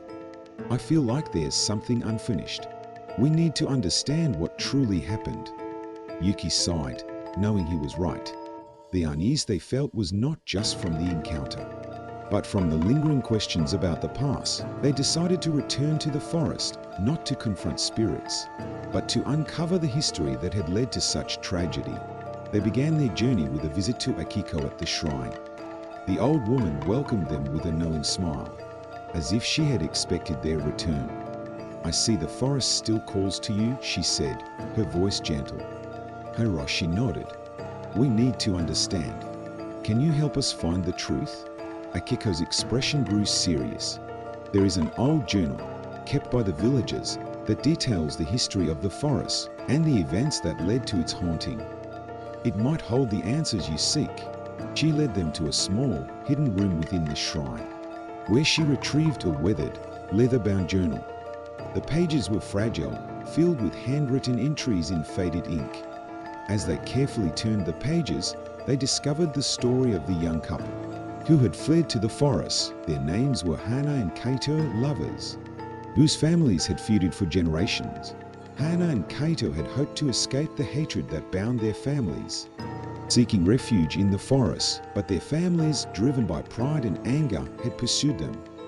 A violent confrontation had ensued, resulting in the tragic deaths of both Hana and Kaito and several family members. The spirits of the couple, and those of their vengeful families, had been trapped in the forest ever since. Hiroshi and Yuki felt a profound sadness as they read the entries, understanding the depth of the tragedy. The journal also mentioned a hidden shrine within the forest, dedicated to the spirits of Hana and Kaito. It was said to be the place where they had spent their final moments, and where their spirits were strongest. Determined to find the hidden shrine, Hiroshi and Yuki set out once more into the forest. The air was thick with the scent of pine and damp earth, the rustling of leaves a constant backdrop. The deeper they ventured, the more the forest seemed to close in around them. They followed the directions in the journal, navigating through dense underbrush and overgrown parts. As they neared the location of the hidden shrine, the atmosphere grew colder, a palpable sense of sadness enveloping them. Finally, they arrived at a small, secluded clearing, overgrown with vines and moss. In the center stood a simple stone shrine, its surface weathered by time. The air was heavy with the presence of the spirits, and Hiroshi and Yuki felt a deep sense of reverence. They knelt before the shrine, offering a silent prayer for Hana and Kaito. As they did, a soft breeze stirred the leaves, and the faint sound of whispering filled the air. Hiroshi and Yuki exchanged a glance, their hearts pounding. The whispering grew louder, forming coherent words. "Thank you." The voice was gentle, filled with gratitude and sadness. It was followed by another voice, equally gentle. "You have freed us." Hana and Kaito's spirits appeared before them, their forms ethereal and glowing with a soft light. Their faces were peaceful, free from the torment that had bound them for so long. "Thank you for giving us peace," Hana said, her eyes filled with tears of gratitude. Kaito nodded, his expression serene. "You have done what our families could not. You have ended the cycle of hatred and brought us peace." Hiroshi and Yuki felt a wave of emotion, tears streaming down their faces. They had not only freed the spirits, but also healed a wound that had festered for generations.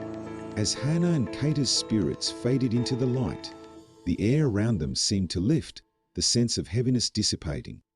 The forest, once a place of darkness and sorrow, felt lighter, as if it had been cleansed. Hiroshi and Yuki remained in the clearing for a while, reflecting on the journey they had undertaken. They had faced their fears, uncovered a tragic history, and brought peace to tormented souls. As they made their way back to the village, the path seemed easier, the forest more welcoming. The villagers welcomed them with open arms, their faces filled with gratitude. Hiroshi and Yuki shared the story of Hana and Kaito, the journal entries, and the hidden shrine. The villagers listened with rapt attention, understanding the depth of the tragedy and the significance of their actions. The forest was no longer seen as a place of fear, but as a place of healing and remembrance. Hiroshi and Yuki had found closure, but more importantly, they had restored peace to a place that had been marred by sorrow for so long. Their bond, forged through shared adversity, was stronger than ever. They knew that they would always carry the memory of Hana and Keita with them, a reminder of the power of love and forgiveness. As they stood on the edge of the forest, watching the sunset over the trees, they felt a profound sense of peace. The haunted tent was a distant memory, now a story to be told to future generations. The forest, once a place of darkness, had become a symbol of hope and healing. And Hiroshi and Yuki, having faced the darkness within and emerged victorious, knew that they had found not only peace for the spirits, but also for themselves.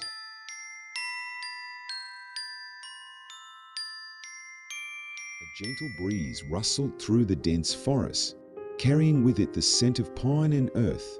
The fading light of the sun painted the sky with hues of orange and pink, casting long shadows among the trees. The campsite, a small clearing surrounded by tall evergreens, was bathed in the soft glow of the setting sun. In the heart of the forest, it felt as though time had slowed down, the tranquility of nature enveloping the two campers, who had ventured here for a weekend escape. Eki and Yuto, childhood friends reunited after years apart, had chosen this secluded spot to reconnect and reminisce about old times. Eki, a city dweller now accustomed to the hustle and bustle of Tokyo, found the quietude both refreshing and unsettling. Yuto, on the other hand, had always preferred the serenity of nature.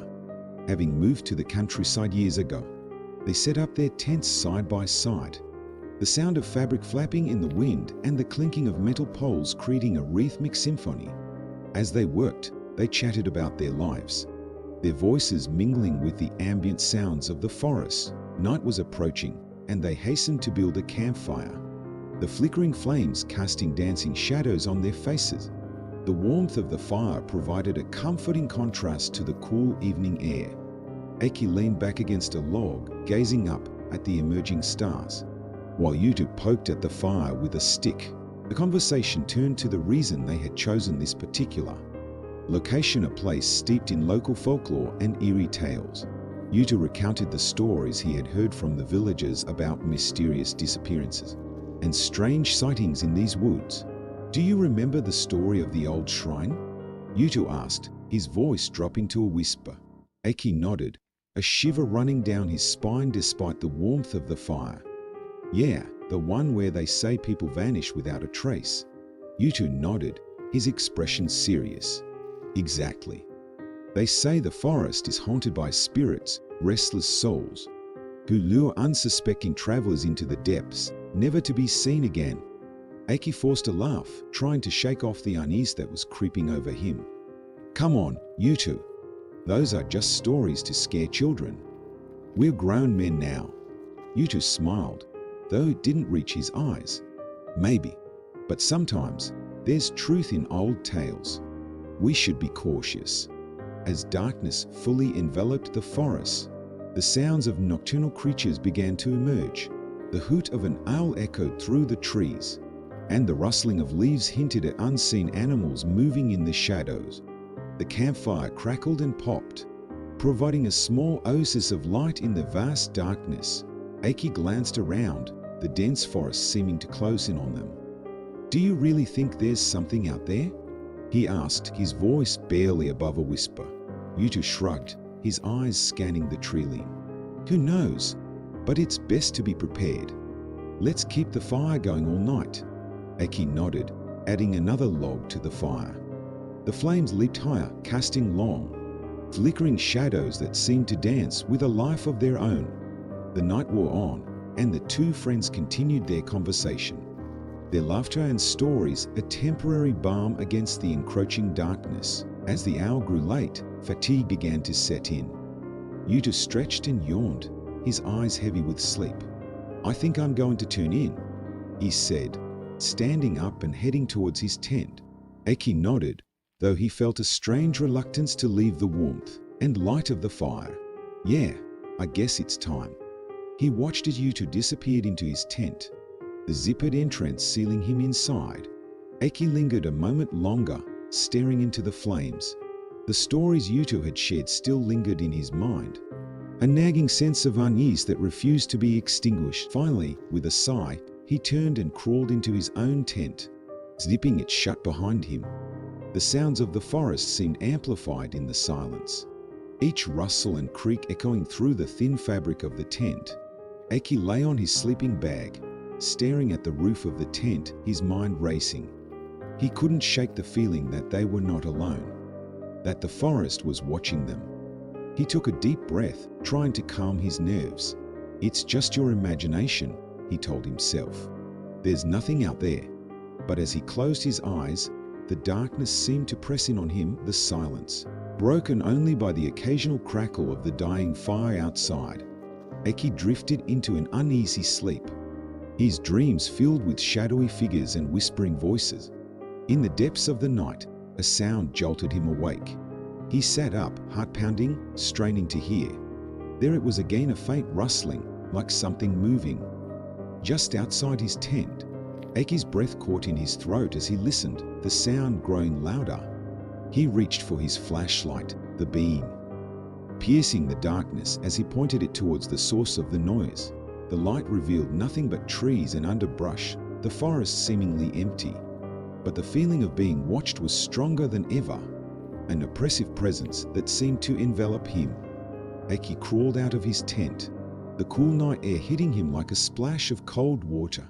He scanned the campsite, his flashlight, casting long shadows that twisted and turned with every movement. "Yutu," he called softly, not wanting to disturb the silence more than necessary. There was no response. Eki took a tentative step towards Yutu's tent, the ground crunching under his feet. As he reached for the zipper, a sudden movement caught his eye.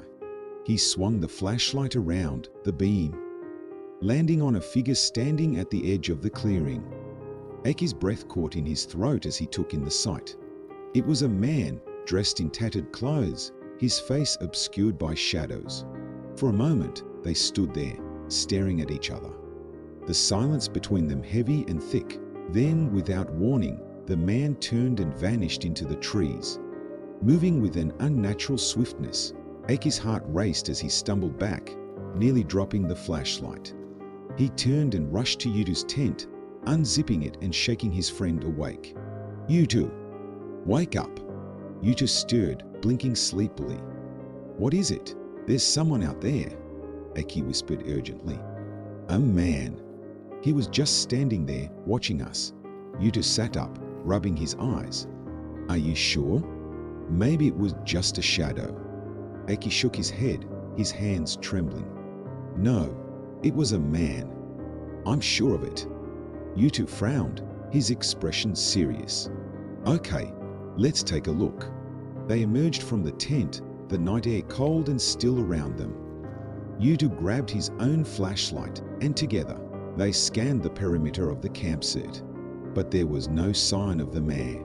Eki had seen no tracks or evidence of his presence. "It's like he just disappeared," Eki said, his voice shaking.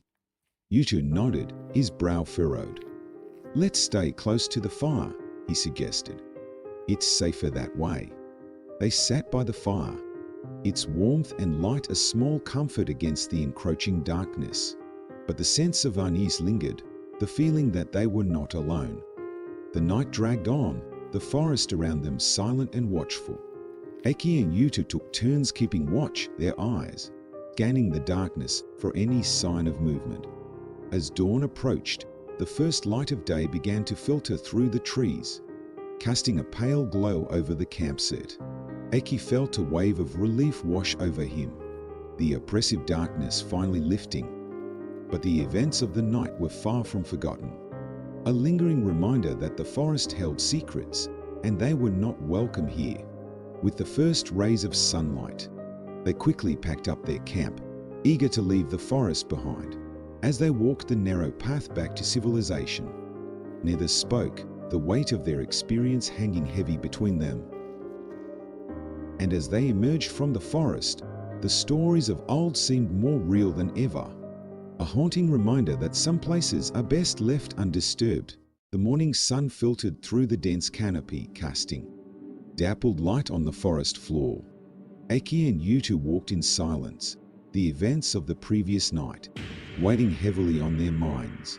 The path ahead was narrow and winding, the trees on either side seeming to close in around them. Birdsong filled the air, a stark contrast to the eerie silence of the night before. As they walked, Yutu broke the silence. "We should report what we saw to the authorities when we get back." Aki nodded, though he still felt a lingering doubt. "Do you think they'll believe us? It sounds so unbelievable." Yutu shrugged, his expression thoughtful. "Even if they don't believe us, it's better to let them know, in case something happens again." They continued walking, the forest gradually giving way to more familiar terrain. As they neared the edge of the woods, a sense of relief washed over them. The safety of civilization seemed within reach. But just as they were about to step out of the forest, Aki stopped, his eyes widening in surprise. "Yutu, look!" He pointed to a small, overgrown path that diverged from their main route. The path was almost hidden by underbrush, but there was something about it that drew their attention. Yutu frowned, his curiosity piqued. "That path wasn't there before, was it?" Aki shook his head, his pulse quickening. "No, I don't think so. But it looks like it leads somewhere." Yutu hesitated, glancing back at the main path. "We should probably stick to our route. We don't want to get lost." But Aki was already moving towards the hidden path, his curiosity overpowering his caution. "Just a quick look. It might be something interesting." Reluctantly, Yutu followed, the sense of unease growing stronger with each step. The narrow path was lined with ancient trees, their gnarled roots creating natural obstacles. As they ventured deeper, the light grew dimmer, the canopy above becoming thicker. The air was cooler here, carrying a faint, musty smell. After a few minutes of walking, they emerged into a small clearing. In the center of the clearing stood an old, dilapidated shrine, its wooden structure weathered by time and neglect. Aki and Yutu exchanged glances, a mixture of awe and apprehension in their eyes. "Do you think this is the shrine from the stories?" Aki whispered, his voice barely audible. Yutu nodded, his eyes scanning the surroundings. "It must be, but it's been abandoned for years." They approached the shrine cautiously, the atmosphere thick with an almost palpable tension. The shrine was small, barely more than a wooden hut, but there was something about it that felt deeply unsettling. Aki reached out to touch the weathered wood, a shiver running down his spine as his fingers brushed the surface. "It's so old," he murmured. "Why would anyone build a shrine here in the middle of nowhere?" Yuta was about to respond when a sudden noise made them both freeze. It was a low, rustling sound, coming from the dense underbrush behind the shrine. Aki and Yuta exchanged a quick, nervous glance, their instincts telling them to leave immediately. But before they could move, the rustling grew louder, and a figure emerged from the shadows. It was the same man Aki had seen the night before, his tattered clothes and gaunt face unmistakable. He stood there, staring at them with hollow eyes, his expression unreadable. Aki's heart pounded in his chest, fear gripping him like a vice. Who are you?" he managed to stammer, his voice trembling. The man took a step forward, his movements slow and deliberate. "You should not be here," he said, his voice a low, rasping whisper. Yutu stepped in front of Aki, his expression determined. "We mean no harm. We're just passing through." The man shook his head, his eyes never leaving theirs. "This place is cursed. You must leave before it's too late." Aki felt a chill run down his spine at the man's words. "Why is it cursed? What happened here?" The man sighed, a deep, weary sound that seemed to carry the weight of centuries. "Long ago, this shrine was built to appease the spirits of the forest. But something went wrong. The spirits became angry, and they now haunt these woods, seeking revenge on anyone who disturbs their rest." Yutu frowned, his skepticism evident. "That sounds like a legend." How do we know it's true? The man reached into his pocket and pulled out a small, worn object. He held it out to them, his hand trembling. Eki took the object, realizing it was an old photograph.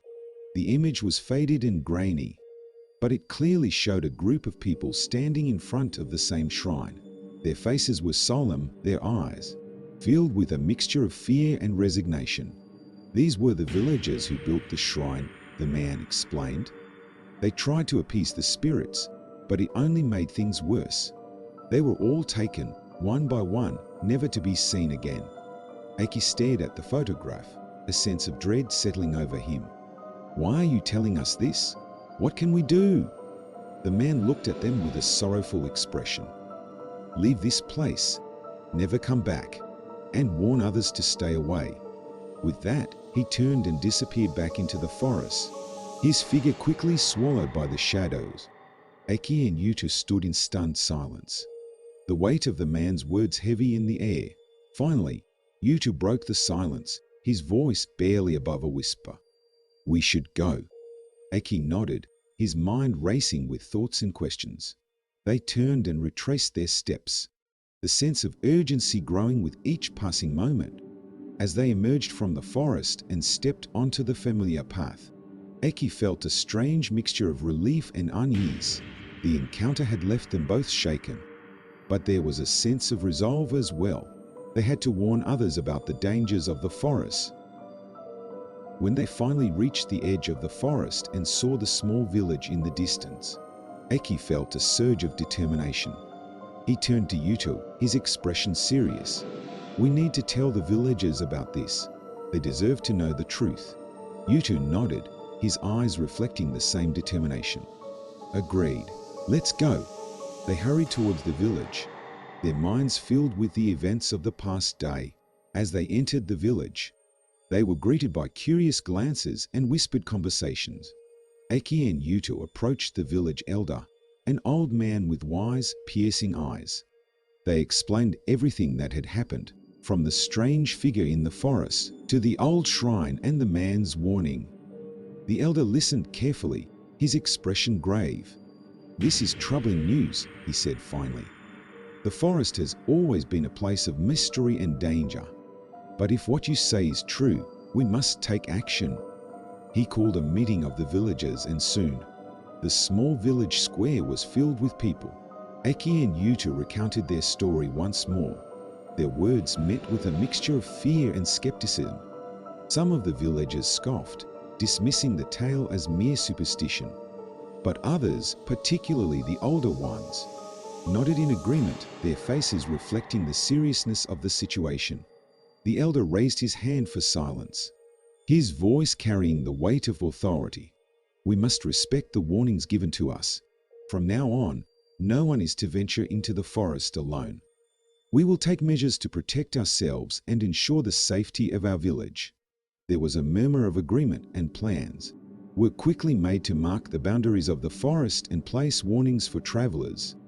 As the meeting broke up, Eki and Yuta felt a sense of accomplishment, knowing they had done their part to protect the village. But as they walked back towards their temporary lodgings, Eki couldn't shake the feeling that their encounter in the forest was just the beginning. There were still questions that needed answers, and a sense of unfinished business lingered in the air. That night, as they lay in their beds, Eki found sleep elusive. His mind kept returning to the man in the forest, the old shrine, and the photograph of the villagers. There was something about the whole experience that felt incomplete, as if there were deeper layers of the mystery yet to be uncovered. He glanced over at Yuto, who was also awake, staring at the ceiling with a troubled expression. Yuto, Eki whispered, breaking the silence. Do you think we should go back? To the shrine, I mean. There's still so much we don't understand. Yuto turned to look at him, his eyes filled with uncertainty. I've been thinking the same thing, but it's dangerous. We might not be as lucky next time. Eki nodded, understanding the risks. But we can't just leave it like this. There are still people disappearing, and if there's something we can do to stop it, we have to try. Yuto sighed, rubbing his temples. You're right. But we need to be prepared. We should gather more information, talk to the villagers, and plan carefully." Eki agreed, feeling a renewed sense of purpose. They spent the next few days speaking with the villagers, gathering stories and information about the forest and the old shrine. Many of the older villagers shared their own experiences and warnings, their voices tinged with fear and respect for the forest's mysteries. They learned that the shrine had been built over 100 years ago, during a time of great unrest in the village. The spirits of the forest had been angered by the encroachment of humans, and the shrine was meant to appease them.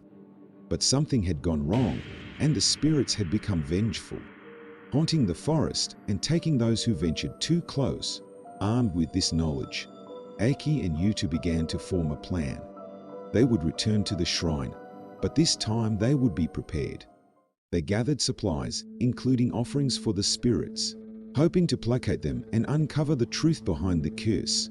The night before their planned return, Eki felt a mix of excitement and trepidation. He knew the risks, but he also felt a strong sense of duty to uncover the truth and protect the village. As they set out the next morning, the forest loomed ahead, its ancient trees standing as silent sentinels. The path was familiar now, and they made their way to the hidden clearing with a sense of purpose. When they arrived, the shrine looked even more decrepit. In the harsh light of day, they placed their offerings at the base of the shrine, hoping to show respect and seek the spirit's favor. As they stood there, a sense of anticipation filled the air. Aki and Yudo exchanged a glance, knowing that whatever happened next would change everything. They had come seeking answers, and they were determined to uncover the secrets of the forest, no matter the cost. The silence of the clearing was broken by a sudden rustling sound, and they turned to see a figure emerging from the shadows. It was the same man, his eyes filled with a mixture of sorrow and determination. "You have returned," he said, his voice a low whisper. Aki stepped forward, his heart pounding. "We need to know the truth. What really happened here?" The man nodded, his expression somber. "Follow me. There is much you need to see." He led them deeper into the forest, the path, twisting and turning through the dense underbrush. As they walked, the man began to tell them the true story of the shrine and the curse that had befallen the village. They listened intently, their hearts heavy with the weight of the revelations. By the time they reached their destination, they knew that their journey was far from over. The forest held many more secrets, and they were determined to uncover them all, no matter the cost. The path twisted deeper into the forest, the trees towering above like ancient sentinels. The air grew cooler, and the dense canopy filtered the sunlight into a perpetual twilight. Aki and Yutu followed the mysterious man in silence, their minds racing with questions and anticipation. Each step felt like a descent into another world, a place where time stood still and the past lingered like a shadow.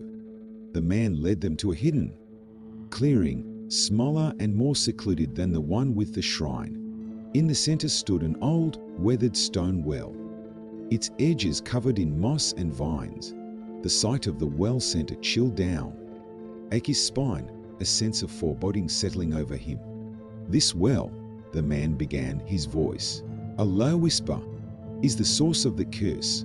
Aki and Yuto exchanged glances, their curiosity piqued. The man sighed, his eyes filled with a mixture of sorrow and regret. Long ago, a terrible tragedy occurred here. The villagers built the shrine to appease the spirits of the forest, but their efforts were in vain. He paused, his gaze fixed on the well, as if he could see the past unfolding before him. A young girl fell into this well and drowned. Her death was a tragic accident, but the villagers believed it was a punishment from the spirits. They tried to appease the spirits with offerings and prayers, but the girl's spirit remained restless. "What happened to her?" he asked, his voice barely above a whisper. The man turned to face them, his expression somber. Her spirit became vengeful, haunting the forest and taking those who ventured too close. The villagers were consumed by fear and guilt. believing they had angered the spirits beyond redemption. Yutu frowned, his skepticism evident. Is there any way to lift the curse, to put her spirit to rest? The man nodded, his eyes filled with determination. There is a way, but it is dangerous. The spirit must be appeased with a final offering, a gesture of true remorse and respect. Only then can she find peace. Eki and Yuto exchanged glances, their resolve solidifying. We have to try, Eki said firmly. We can't leave things as they are. Yuto nodded in agreement. We need to gather more information and prepare for the ritual. We can't afford to make any mistakes. The man led them back to the village, their minds filled with the weight of the task ahead. They spent the next few days speaking with the villagers, gathering stories and advice on how to perform the ritual. Many of the older villagers shared their own experiences and warnings, their voices tinged with fear and respect for the forest's mysteries.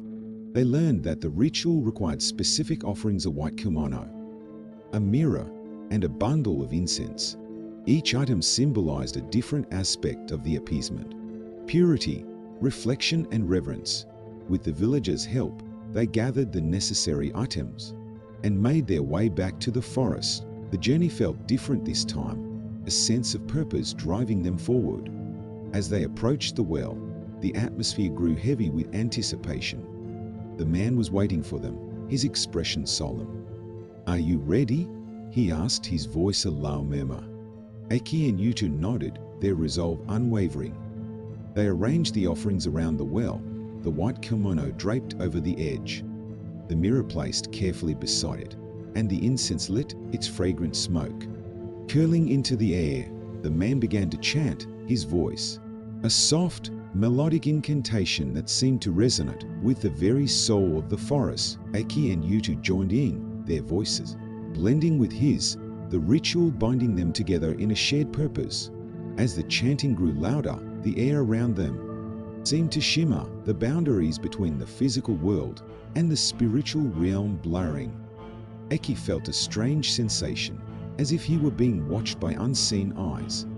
The temperature dropped, a chill settling over the clearing.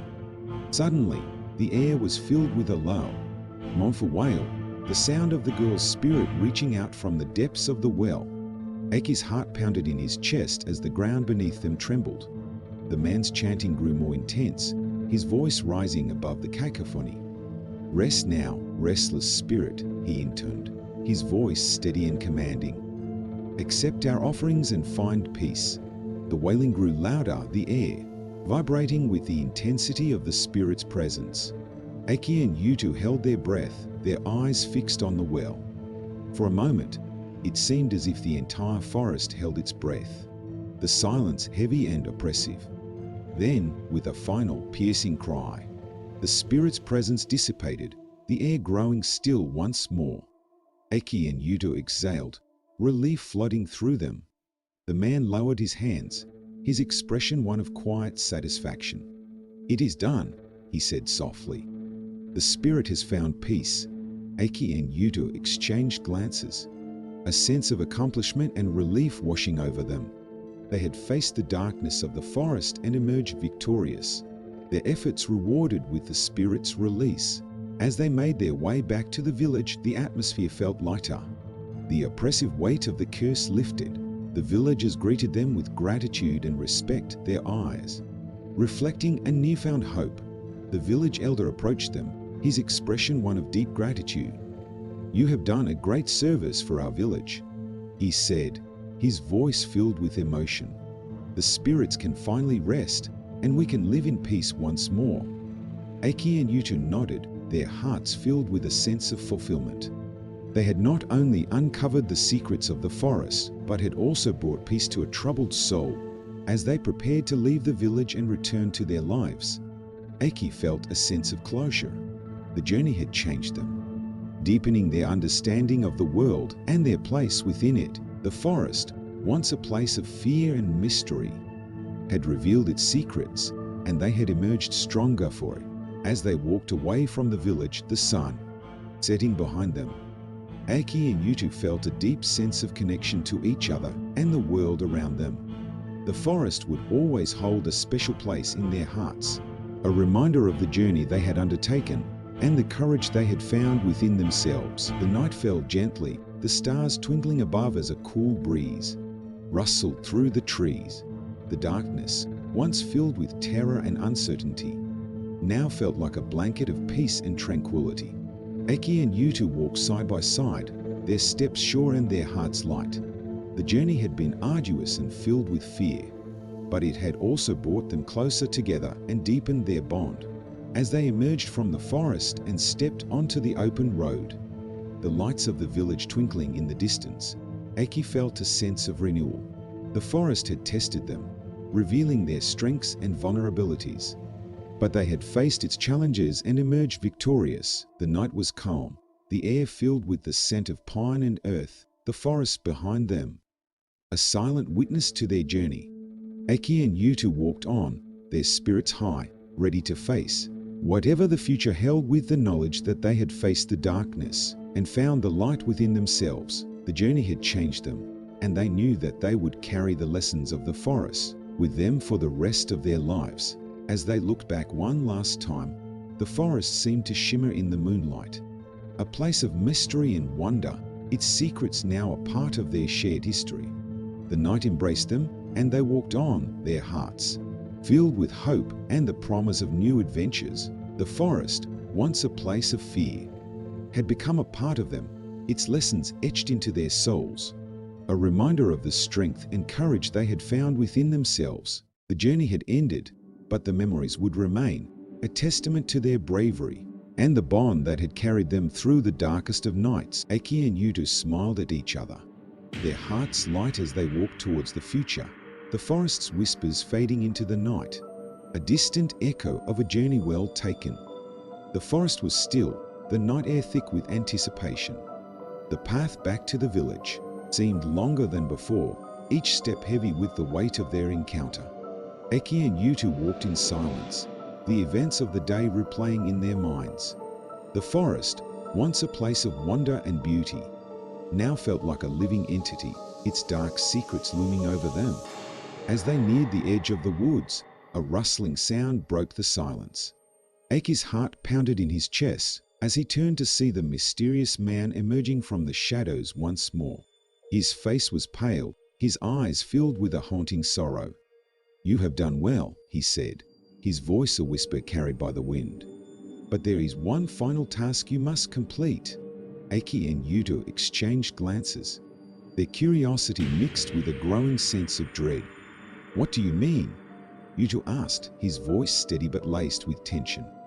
The man stepped closer, his expression grave. "The spirit has been appeased, but her sorrow lingers. To fully lift the curse, you must uncover the truth behind her death." Eki felt a chill run down his spine. "But we thought she fell into the well by accident." The man shook his head, his eyes dark with hidden knowledge. "There is more to the story. Follow me, and I will show you." Reluctantly, Eki and Yutu followed the man deeper into the forest, the trees closing in around them like silent witnesses. The path was narrow and treacherous, the darkness pressing in on them from all sides. After what felt like an eternity, they arrived at a small clearing. In the center stood an ancient oak tree, its gnarled branches stretching towards the sky like skeletal fingers.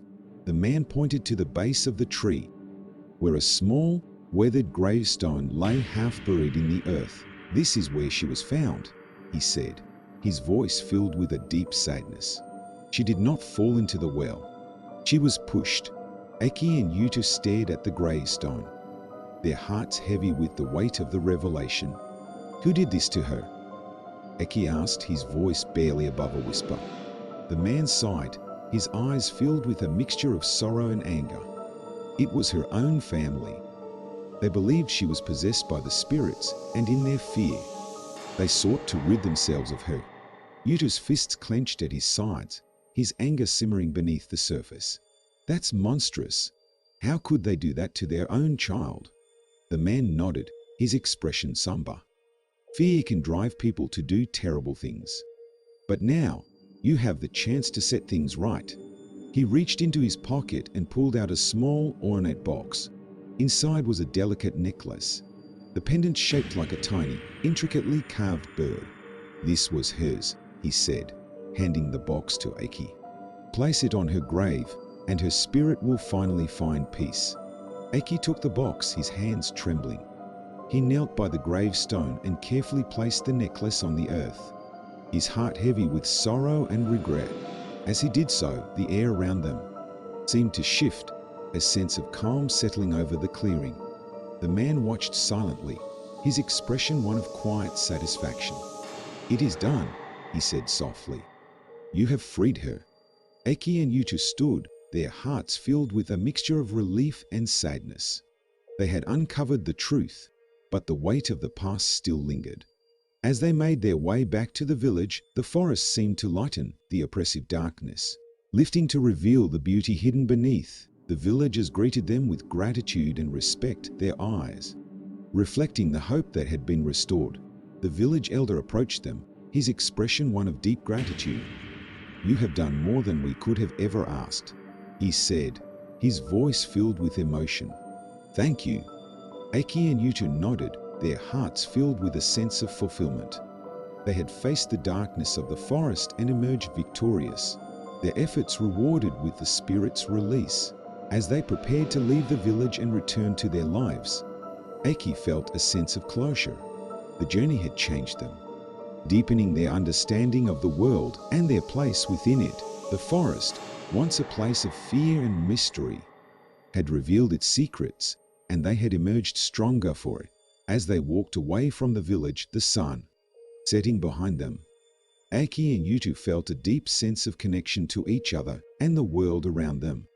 The forest would always hold a special place in their hearts, a reminder of the journey they had undertaken and the courage they had found within themselves. The night fell gently, the stars twinkling above as a cool breeze rustled through the trees. The darkness, once filled with terror and uncertainty, now felt like a blanket of peace and tranquility. Aki and Yutu walked side by side, their steps sure and their hearts light. The journey had been arduous and filled with fear, but it had also brought them closer together and deepened their bond. As they emerged from the forest and stepped onto the open road, the lights of the village twinkling in the distance, Aki felt a sense of renewal. The forest had tested them, revealing their strengths and vulnerabilities, but they had faced its challenges and emerged victorious. The night was calm, the air filled with the scent of pine and earth, the forest behind them a silent witness to their journey. Aki and Yutu walked on, their spirits high, ready to face whatever the future held with the knowledge that they had faced the darkness and found the light within themselves. The journey had changed them, and they knew that they would carry the lessons of the forest with them for the rest of their lives. As they looked back one last time, the forest seemed to shimmer in the moonlight, a place of mystery and wonder, its secrets now a part of their shared history. The night embraced them, and they walked on, their hearts filled with hope and the promise of new adventures. The forest, once a place of fear, had become a part of them, its lessons etched into their souls, a reminder of the strength and courage they had found within themselves. The journey had ended, but the memories would remain, a testament to their bravery and the bond that had carried them through the darkest of nights. Aki and Yutu smiled at each other, their hearts light as they walked towards the future, the forest's whispers fading into the night, a distant echo of a journey well taken.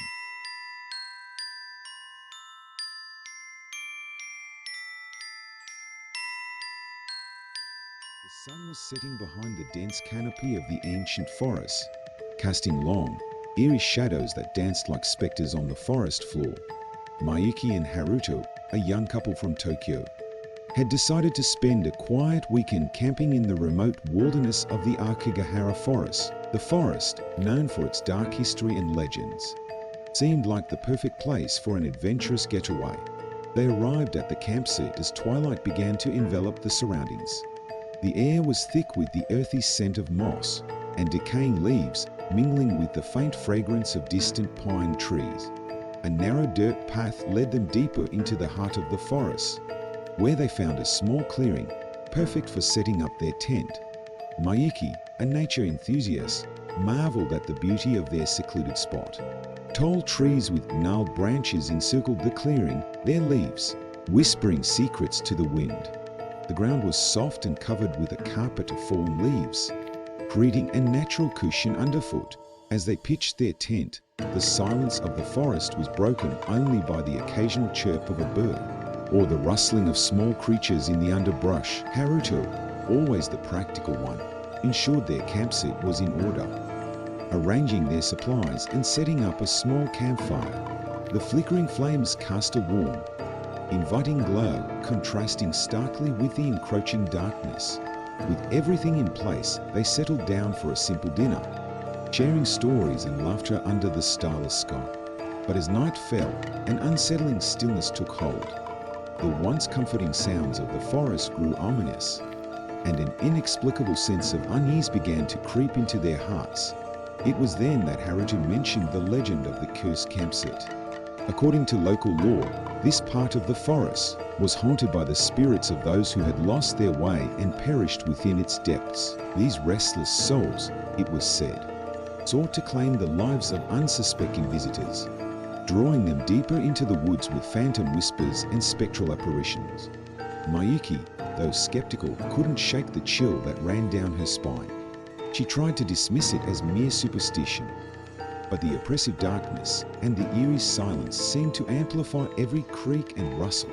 After dinner, they decided to explore the immediate area. Armed with a flashlight, the beam of light cut through the inky blackness, revealing twisted roots and ancient trees that seemed to loom menacingly.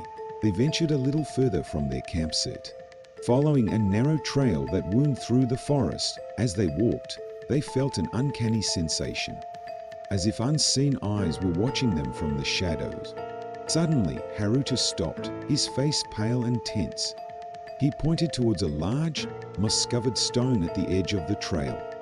Mayuki squinted in the dim light, her breath catching in her throat as she saw what he was pointing at. Carved into the stone were strange symbols, barely visible under the thick layer of moss. The markings were crude and ancient, unlike anything they had seen before. Haruto reached out to touch the stone, but Mayuki grabbed his arm, her voice trembling. "Don't," she whispered. "It doesn't feel right." Haruto nodded, withdrawing his hand. They quickly turned back towards their campsite, their pace quickening as the sense of unease grew stronger. Back at the campsite, they tried to shake off the strange encounter, but the atmosphere had changed. The forest, once a haven of peace and tranquility, now felt like a living entity, breathing and watching their every move. As they settled into their tent, the oppressive silence was punctuated by the distant hoot of an owl and the occasional snap of a twig. Sleep came reluctantly, and when it did, it was filled with disturbing dreams of shadowy figures and disembodied whispers. Mayuki dreamt of wandering through the forest, lost and alone, while ghostly hands reached out to drag her into the darkness. Haruto dreamt of the ancient stone, its symbols glowing with an eerie light, beckoning him closer. When they awoke, the sense of dread had not dissipated.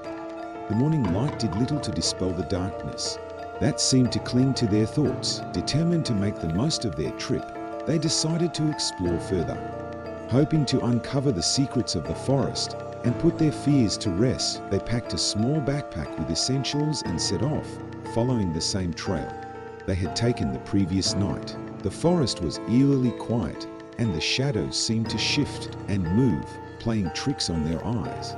As they walked, they couldn't shake the feeling that they were being followed. They reached the stone again, its ancient symbols now more visible in the daylight. Mayuki took a closer look, her curiosity piqued despite her fear. "These symbols," she murmured, "they seem to tell a story." Haruto, though worried, was intrigued. He pulled out his phone and took several pictures of the carvings. "We should research this when we get back," he suggested, trying to mask his apprehension with a veneer of scientific curiosity. As they continued their exploration, they stumbled upon another clearing, smaller than their campsite. In the center stood a lone, twisted tree, its bark dark and gnarled, as if scarred by time itself. Mayuki felt a chill as she approached the tree, a sense of foreboding growing with each step. She noticed something hanging from one of the lower branches, a small, weathered charm swaying gently in the breeze. It was an omamori, a Japanese talisman typically used for protection. But this one felt different, as if it had absorbed the fear and despair of whoever had left it there. Haruto too sensed the dark aura surrounding the tree. "We should go back," he said, his voice tight with unease. Mayuki nodded, and they turned to leave. But a sudden rustling in the bushes made them freeze. A figure emerged from the shadows, shrouded in a tattered cloak. The face was hidden, but the aura of malevolence was unmistakable. The figure moved closer, and they could see the gleam of cold, lifeless eyes beneath the hood. Panic surged through them, and they bolted back towards their campsite, hearts pounding and breaths ragged. When they finally reached the safety of their tent, they collapsed, trembling and breathless. "What was that?" Mayuki gasped, her eyes wide with fear. Haruto shook his head, unable to find the words. They huddled together, the reality of their situation sinking in. The forest was not just a place of beauty and tranquility. It was a realm of darkness and ancient evil. As the day wore on, they debated whether to stay or leave. But the thought of navigating the forest at night filled them with dread. They decided to wait until morning, hoping the daylight would bring some semblance of safety. As night fell once again, the oppressive silence returned, and with it, the feeling of being watched. They sat by the campfire, its flames their only comfort against the encroaching darkness. The legend of the cursed campsite seemed all too real now, and they couldn't shake the feeling that they were not alone. Suddenly, a chilling whisper floated through the air, barely audible but unmistakable. It seemed to come from all around them, echoing through the trees. Mayuki and Haruto clung to each other, their fear palpable. The whisper grew louder, more insistent, until it was a cacophony of voices, each one more desperate and anguished than the last. Then, just as suddenly as it had begun, the whispering ceased, leaving an eerie silence in its wake. They stared at each other, too terrified to speak. It was clear that the forest was not going to let them leave easily. They were trapped in a nightmare, surrounded by unseen forces that sought to claim their souls. As the night wore on, the whispers returned, more menacing than before. Mayuki and Haruto knew they had to find a way to escape, but the darkness seemed impenetrable, and the forest a labyrinth of shadows.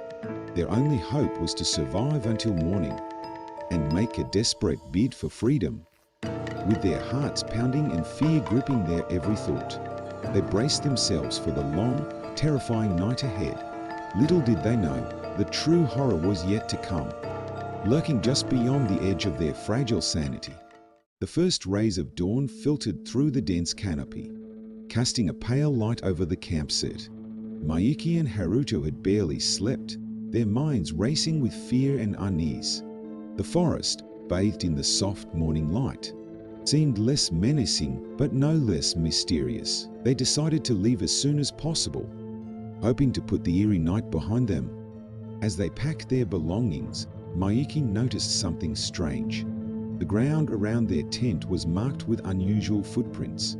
They were not from any animal she recognized, and their presence only heightened her sense of dread.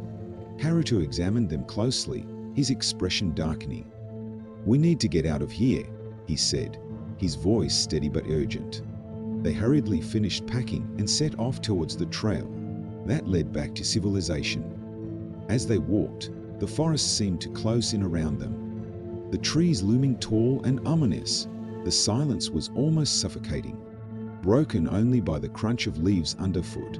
They followed the trail for what felt like hours, but the landscape seemed unfamiliar, as if the forest itself had changed overnight. The path twisted and turned in ways they didn't remember, leading them deeper into the woods instead of out.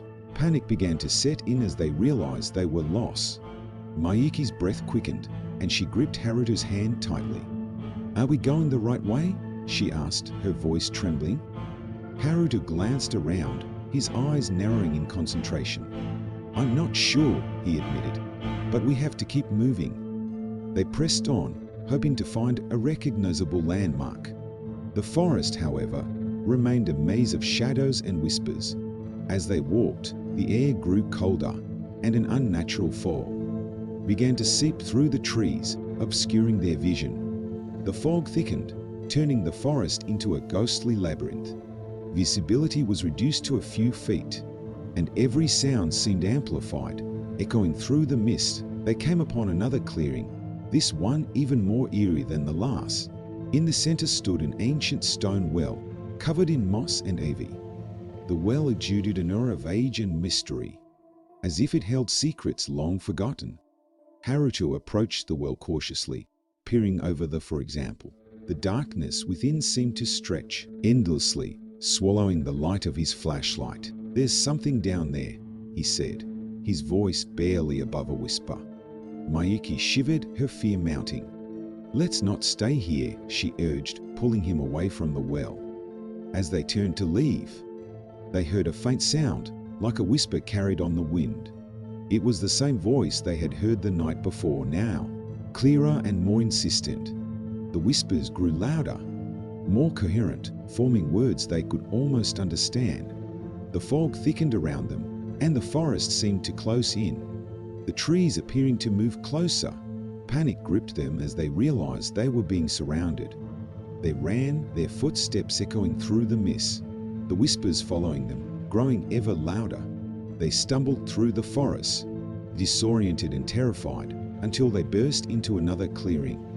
This one was different. The air was colder, and the ground was littered with strange objects, broken dolls, old photographs, and rusted tools. In the center of the clearing stood an old, dilapidated shrine. The shrine was in ruins, its wood rotting and covered in vines.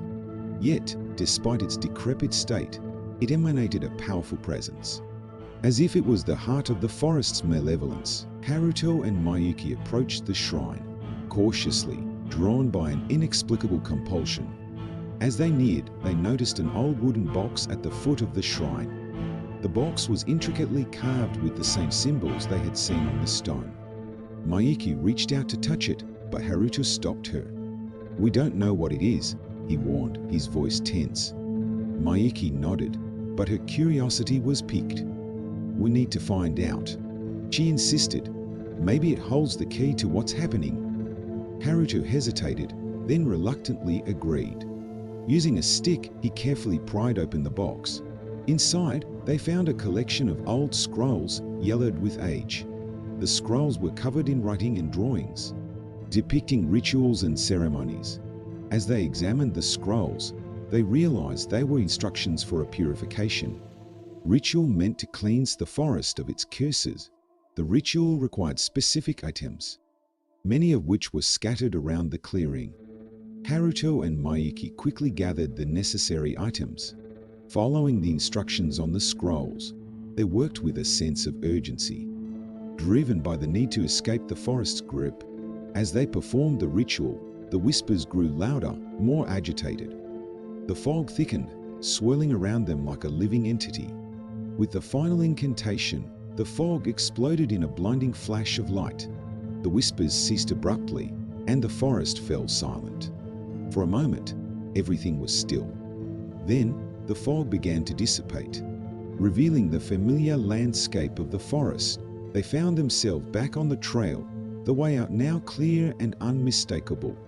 Relief washed over them as they hurried back to their car, the oppressive atmosphere lifting with each step.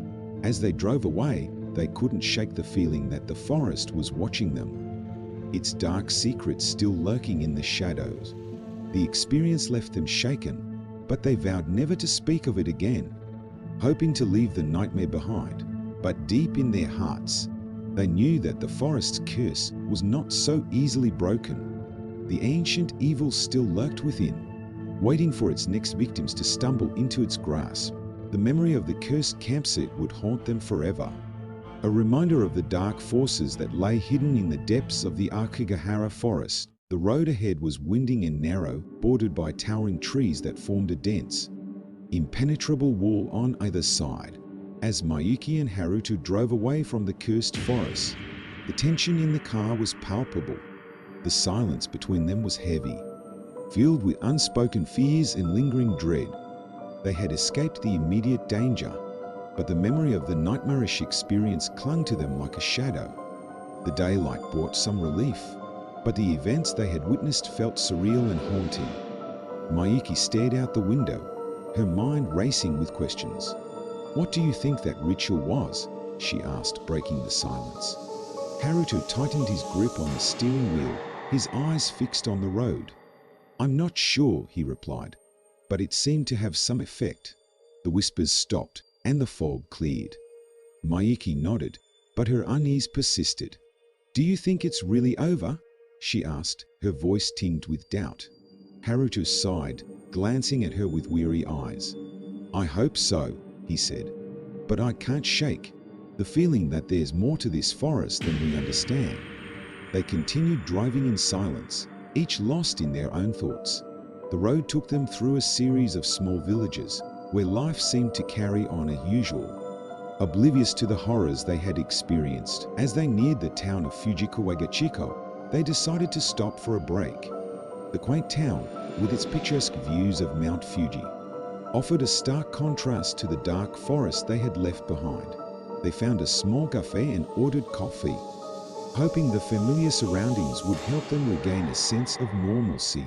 But even in the bustling cafe, the shadow of the forest loomed over them. Mayuki noticed an elderly man at a nearby table, watching them intently. His eyes held a knowing look, as if he could sense the fear that lingered in their hearts. After a moment, the man approached their table, his gait slow but deliberate. "Excuse me," he said in a soft, gravely voice, "but you two look like you've seen a ghost." Mayuki and Haruto exchanged uneasy glances before Haruto spoke. "We had a strange experience in the Akigahara forest," he said cautiously. The man's expression darkened, and he nodded slowly. "The sea of trees," he murmured. "Many have ventured there and never returned. It is a place of great sorrow and restless spirits." Mayuki felt a chill run down her spine. "Do you know anything about the rituals or the symbols we saw?" she asked, hoping for some clarity. The man sighed, taking a seat at their table. "My name is Takashi," he began, "and I have lived in this region all my life. The forest has always been a place of mystery and danger. The symbols you saw are ancient, part of a forgotten tradition meant to protect the living from the dead." He paused, his eyes distant as if recalling a painful memory. "Many years ago, my own father disappeared in that forest," he continued. "He was a shaman, tasked with maintaining the balance between the living and the spirits. He left behind these rituals, hoping to guide those who might find themselves lost in the darkness." Haruto leaned forward, his interest piqued. "Do you think the ritual we performed actually worked?" he asked. Takashi shrugged. "It may have temporarily appeased the spirits," he said, "but the forest's curse is deep and ancient. It will take more than a single ritual to cleanse it completely." Mayuki's heart sank at his words.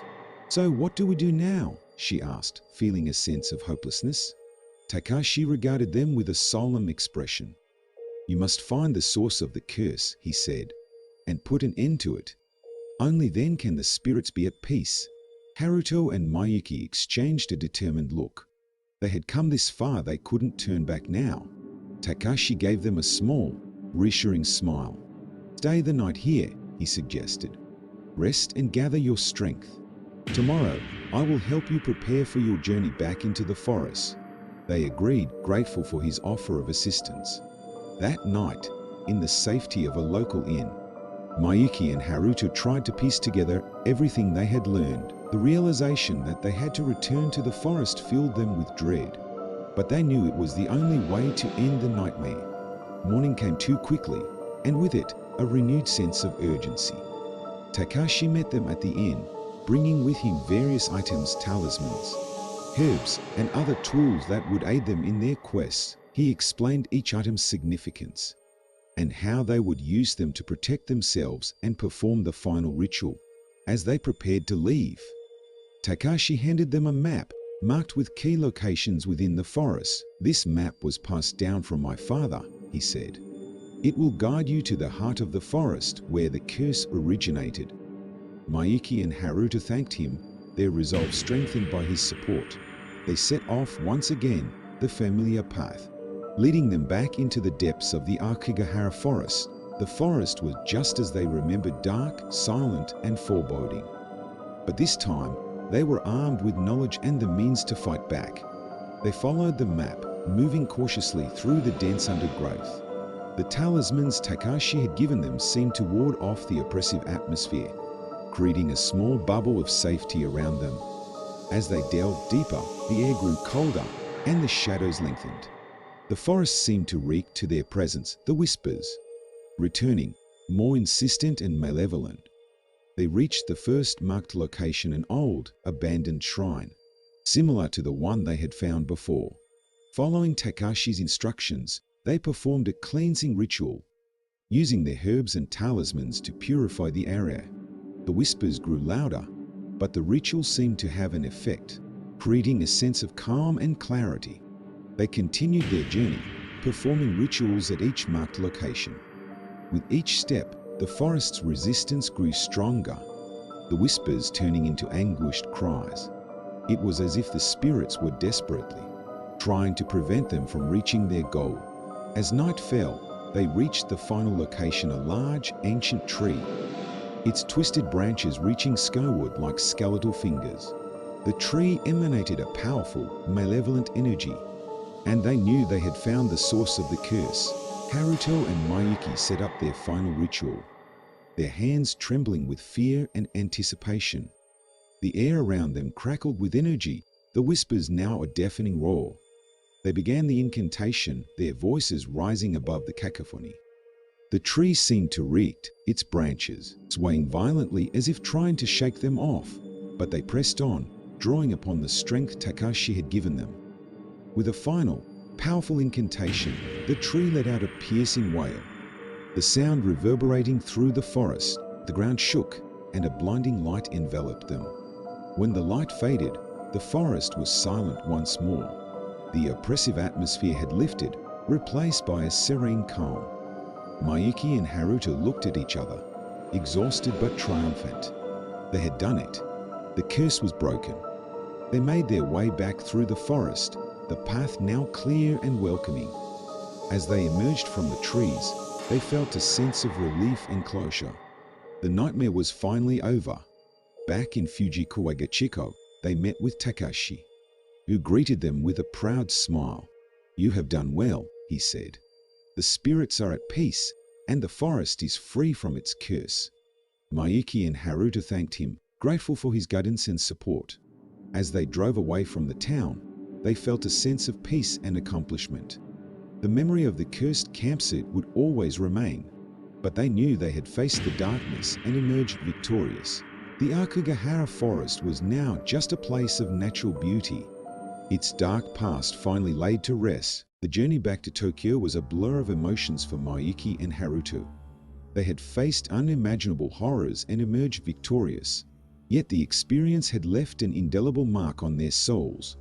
The city, with its bustling streets and neon lights, seemed almost surreal after the oppressive silence of the Akigahara forest. As they settled back into their daily routines, they tried to put the nightmare behind them, but the memories lingered, haunting their thoughts and dreams. Mayuki found herself waking in the middle of the night, heart pounding, as fragments of the forest's darkness replayed in her mind. Haruto too was troubled by the experience, his once steady demeanor now marked by a quiet, introspective tension. One evening, as they sat in their small apartment, Haruto broke the silence. "We need to talk about what happened," he said, his voice soft but insistent. Mayuki nodded, understanding the weight of his words. They had avoided discussing the details, each hoping that silence would help them heal, but the unspoken fear hung between them like a specter, and it was time to confront it. "We survived," Mayuki began, her voice trembling. "But I can't shake the feeling that it's not over." Haruto looked at her, his eyes reflecting the same unease. "I feel it too," he admitted. "It's as if the forest left a part of itself with us." They sat in silence for a moment, the gravity of their ordeal settling over them. "We need to understand what happened," Haruto said finally. "We need to find a way to make peace with it." The next day, they visited a local library, hoping to find more information about the Akagahara forest and its dark history. They spent hours poring over old books and articles, uncovering stories of disappearances, strange phenomena, and ancient rituals. One book, in particular, caught Mayuki's attention. It was a collection of local legends and folklore, filled with tales of spirits and curses. As she read through it, she found a section that detailed the very symbols and rituals they had encountered in the forest. The book described a powerful curse placed on the forest centuries ago, meant to trap the spirits of those who died there, preventing them from finding peace. It spoke of a final ritual, one that could truly cleanse the forest and free the trapped souls. Mayuki's heart raced as she read the instructions. It was a more complex and dangerous ritual than the one they had performed, requiring a deeper understanding of the spiritual forces at play. "We need to do this," she said, showing the book to Haruto. He read through the passage, his face pale but determined. "We can't let the forest's curse continue," he agreed. "But this ritual, it's risky." Mayuki nodded, understanding the danger. But they had come this far, and they couldn't turn back now. They gathered the necessary items and prepared themselves for the journey back to the forest. The thought of returning filled them with dread, but they knew it was the only way to put an end to the curse once and for all. As they drove towards the Akagahara forest, the familiar landscape grew increasingly ominous. The memories of their previous ordeal resurfaced, but they steeled themselves, knowing they had a purpose. They reached the edge of the forest just as the sun began to set, casting long shadows over the dense canopy. With the book as their guide, they ventured back into the heart of the forest, following the same path they had taken before. The atmosphere was just as oppressive, the silence deep and unnerving. But this time, they were not unprepared. They reached the ancient tree that had been the source of the curse, its twisted branches silhouetted against the darkening sky. The air was thick with tension, the whispers, returning, more insistent and desperate. Haruto and Mayuki set up the ritual, their hands shaking with fear and anticipation. They began the incantation, their voices rising above the cacophony of whispers. The forest seemed to reek, the ground trembling and the air crackling with energy.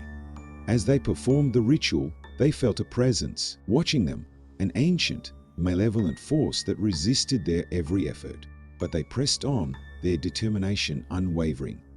With a final, powerful incantation, the tree let out a piercing wail. The sound reverberating through the forest, the ground shook violently, and a blinding light enveloped them. When the light faded, the forest was silent once more.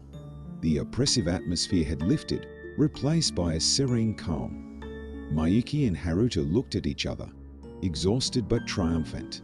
They had done it. The curse was broken. The forest felt different now, as if a great weight had been lifted. The air was fresh and clear, the whispers silenced. They made their way back through the forest, the path now clear and welcoming. As they emerged from the trees, they felt a sense of relief and closure. The nightmare was finally over. Back in Tokyo, they tried to return to their normal lives, but the experience had changed them, deepening their bond and giving them a new appreciation for life. They spoke often of the forest and the ordeal they had faced, using their story to warn others of the dangers that lurked within the Akagahara forest. The memory of the cursed campsite would always remain, but they knew they had faced the darkness and emerged victorious.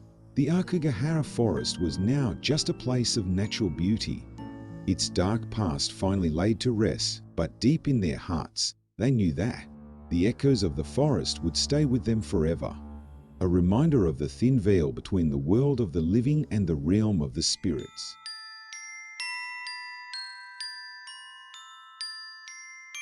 The night was still, the dense forest surrounding the small campsite, shrouded in an eerie silence.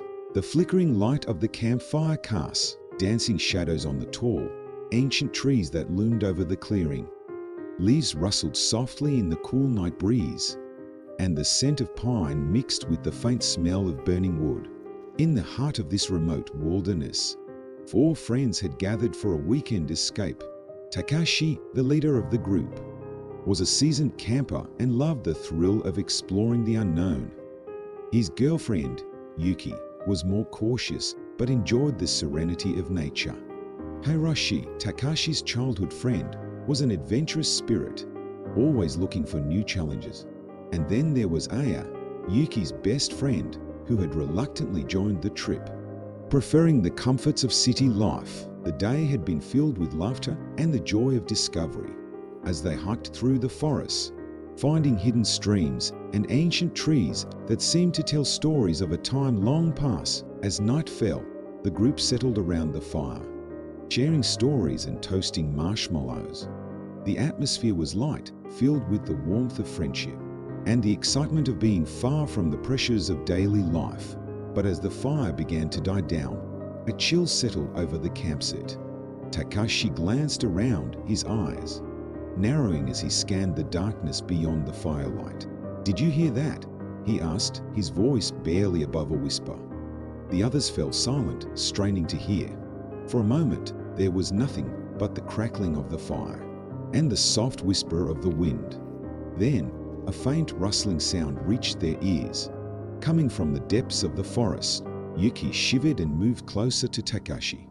"It's probably just an animal," Hiroshi said, trying to sound confident but failing to hide the unease in his voice. Takashi nodded, but he couldn't shake the feeling that they were being watched. The night seemed to grow darker, the shadows deeper, as if the forest itself was closing in around them. Aya, sensing the tension, suggested they all get some sleep. Reluctantly, the group agreed and retreated to their tents, the warmth of the fire quickly fading. Takashi lay awake, listening to the sounds of the forest. Every rustle, every snap of a twig seemed amplified in the stillness of the night. His mind raced with thoughts of what could be lurking just beyond the reach of their campsite. Eventually, exhaustion overtook him, and he drifted into a restless sleep. In the middle of the night, Takashi awoke with a start. His heart pounded in his chest as he strained to hear what had woken him. There it was again, a soft whispering, barely audible, but unmistakably human. He sat up, peering out of his tent into the darkness. The fire had long since died out, leaving only the faint glow of the embers. Shadows danced at the edge of the clearing, and Takashi felt a cold dread wash over him. He quietly unzipped his tent and stepped out, moving as silently as he could. The whispering grew louder, more insistent, as if calling to him. He followed the sound, his flashlight cutting through the darkness. The beam of light fell upon a figure standing at the edge of the forest just beyond the campsite. Takashi's breath caught in his throat. It was a woman, her long hair flowing around her face, her eyes glowing eerily in the flashlight's beam. She beckoned to him, her mouth moving in a silent plea. Takashi took a step forward, compelled by an unseen force. "Takashi, what are you doing?" Yuki's voice broke the spell, and he turned to see her standing behind him. Fear etched on her face. I saw something," he stammered, turning back to the forest. The figure was gone. Yuki grabbed his arm, pulling him back towards the tents. "There's nothing there. Come back to bed." Takashi allowed himself to be led back, his mind racing. Who was that woman? And why did she seem so familiar? The rest of the night passed in a blur of restless dreams, shadows and whispers blending together in a haunting symphony. As dawn broke, the group gathered around the cold ashes of the fire, the events of the night before weighing heavily on their minds. Takashi couldn't shake the image of the woman, her eyes pleading with him. He shared his experience with the others, hoping to make sense of it. Hiroshi frowned, his face pale. "I've heard stories about this place. They say it's haunted by the spirits of those who died here long ago." Aya scoffed, trying to hide her fear. "Ghost stories? That's all they are." But Yuki looked troubled, her eyes darting nervously around the clearing. "What if it's true? What if we're not alone here?" The group fell silent, the weight of Yuki's words sinking in. They decided to pack up and leave, the sense of unease growing with each passing minute. As they hiked back through the forest, the shadows seemed to follow them, whispering secrets that only Takashi could hear. The path grew narrower, the trees closing in around them. Takashi felt a growing sense of dread, as if they were being led into a trap. He glanced at the others, seeing his own fear reflected in their eyes. Suddenly, the path opened up into a small clearing. In the center stood an old, dilapidated shrine, overgrown with vines and moss. Takashi felt a chill run down his spine. This place felt wrong, as if it was a wound in the fabric of reality. The group hesitated, unsure of whether to continue. But Takashi felt a strange compulsion to approach the shrine. He stepped forward, the others following reluctantly. As he reached out to touch the weathered wood, a cold wind swept through the clearing, carrying with it the faint sound of whispering. The whispers grew louder, more insistent, as if the spirits were trying to communicate. Takashi closed his eyes, trying to understand. Then, without warning, the ground beneath them gave way. The group tumbled into darkness, the world spinning around them. They landed in a cold, damp chamber, the air thick with the scent of decay. Takashi's flashlight flickered, revealing the walls of the chamber, covered in strange, ancient symbols. Panic set in as they realized they were trapped. The whispering grew louder, echoing off the walls. Takashi's heart raced as he tried to make sense of their situation. Suddenly, a figure emerged from the shadows. It was the woman from the forest, her eyes glowing in the dim light. She spoke in a voice that was both familiar and alien. "You should not have come here." Takashi stepped back, fear gripping his heart. "Who are you? What do you want?" The woman's expression softened, and she reached out a hand. "I am a guardian of this place. You have disturbed the balance. Now you must restore it." Takashi glanced at the others, seeing the same fear and confusion in their eyes. "How do we do that?" The woman pointed to the symbols on the walls. "These are the seals that keep the darkness at bay. You must repair them." Takashi felt a sense of urgency. He moved to the nearest symbol, tracing it with his finger. The symbol glowed faintly, and the whispering grew softer. The others followed suit, repairing the seals one by one. As they worked, the chamber seemed to grow lighter, the oppressive darkness lifting. But just as they completed the last seal, a terrible roar echoed through the chamber. A shadowy figure emerged, its eyes glowing with malevolence. Takashi felt a cold dread wash over him. The woman stepped forward, her eyes filled with determination. "You must leave now. I will hold it off." Takashi hesitated, but the woman's fierce gaze left no room for argument. He grabbed Yuki's hand and led the others towards the opening. As they climbed out of the chamber, the last thing they heard was the woman's voice, filled with both sorrow and strength. "Go, and remember what you have seen here." They emerged into the sunlight, the forest around them eerily silent. The sense of dread slowly lifted, replaced by a profound sense of relief. They made their way back to the campsite, the shadows no longer whispering their secrets. As they packed up and left the forest behind, Takashi couldn't shake the feeling that they had been given a glimpse into another world, one filled with both beauty and terror. And as they drove away, the whispering forest faded into the distance, leaving them with memories they would never forget. The forest was still and quiet as the group drove away, the weight of their encounter pressing heavily on their minds.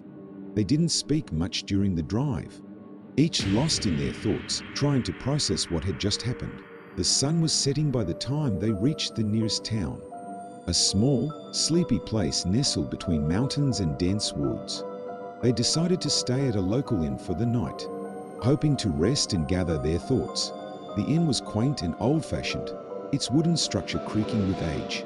The owner, a kindly old woman, welcomed them warmly, sensing their unease but not prying. After a simple meal, they retired to their rooms, the events of the day still fresh in their minds. Takashi lay on his bed, staring at the ceiling. replaying the encounter in his mind. The woman's glowing eyes, the ancient symbols, and the shadowy figure all seemed like a distant nightmare. Yet the fear he felt was very real. He turned to Yuki, who was sitting by the window, looking out at the darkening forest. "What do you think that was?" he asked quietly. Yuki shook her head, her expression troubled. "I don't know, but it felt ancient, like something out of a legend." Hiroshi and Aya were in the next room, similarly troubled by their thoughts.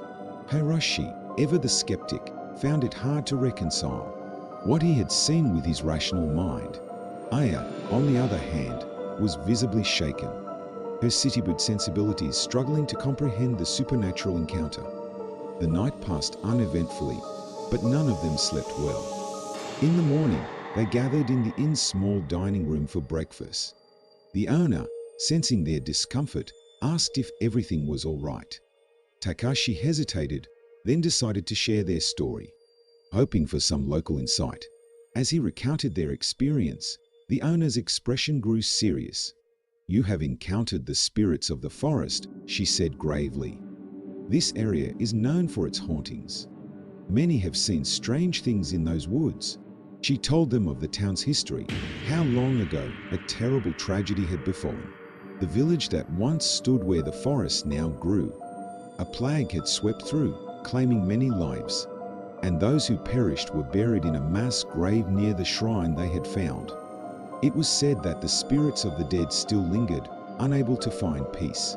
Takashi felt a chill run down his spine as he listened.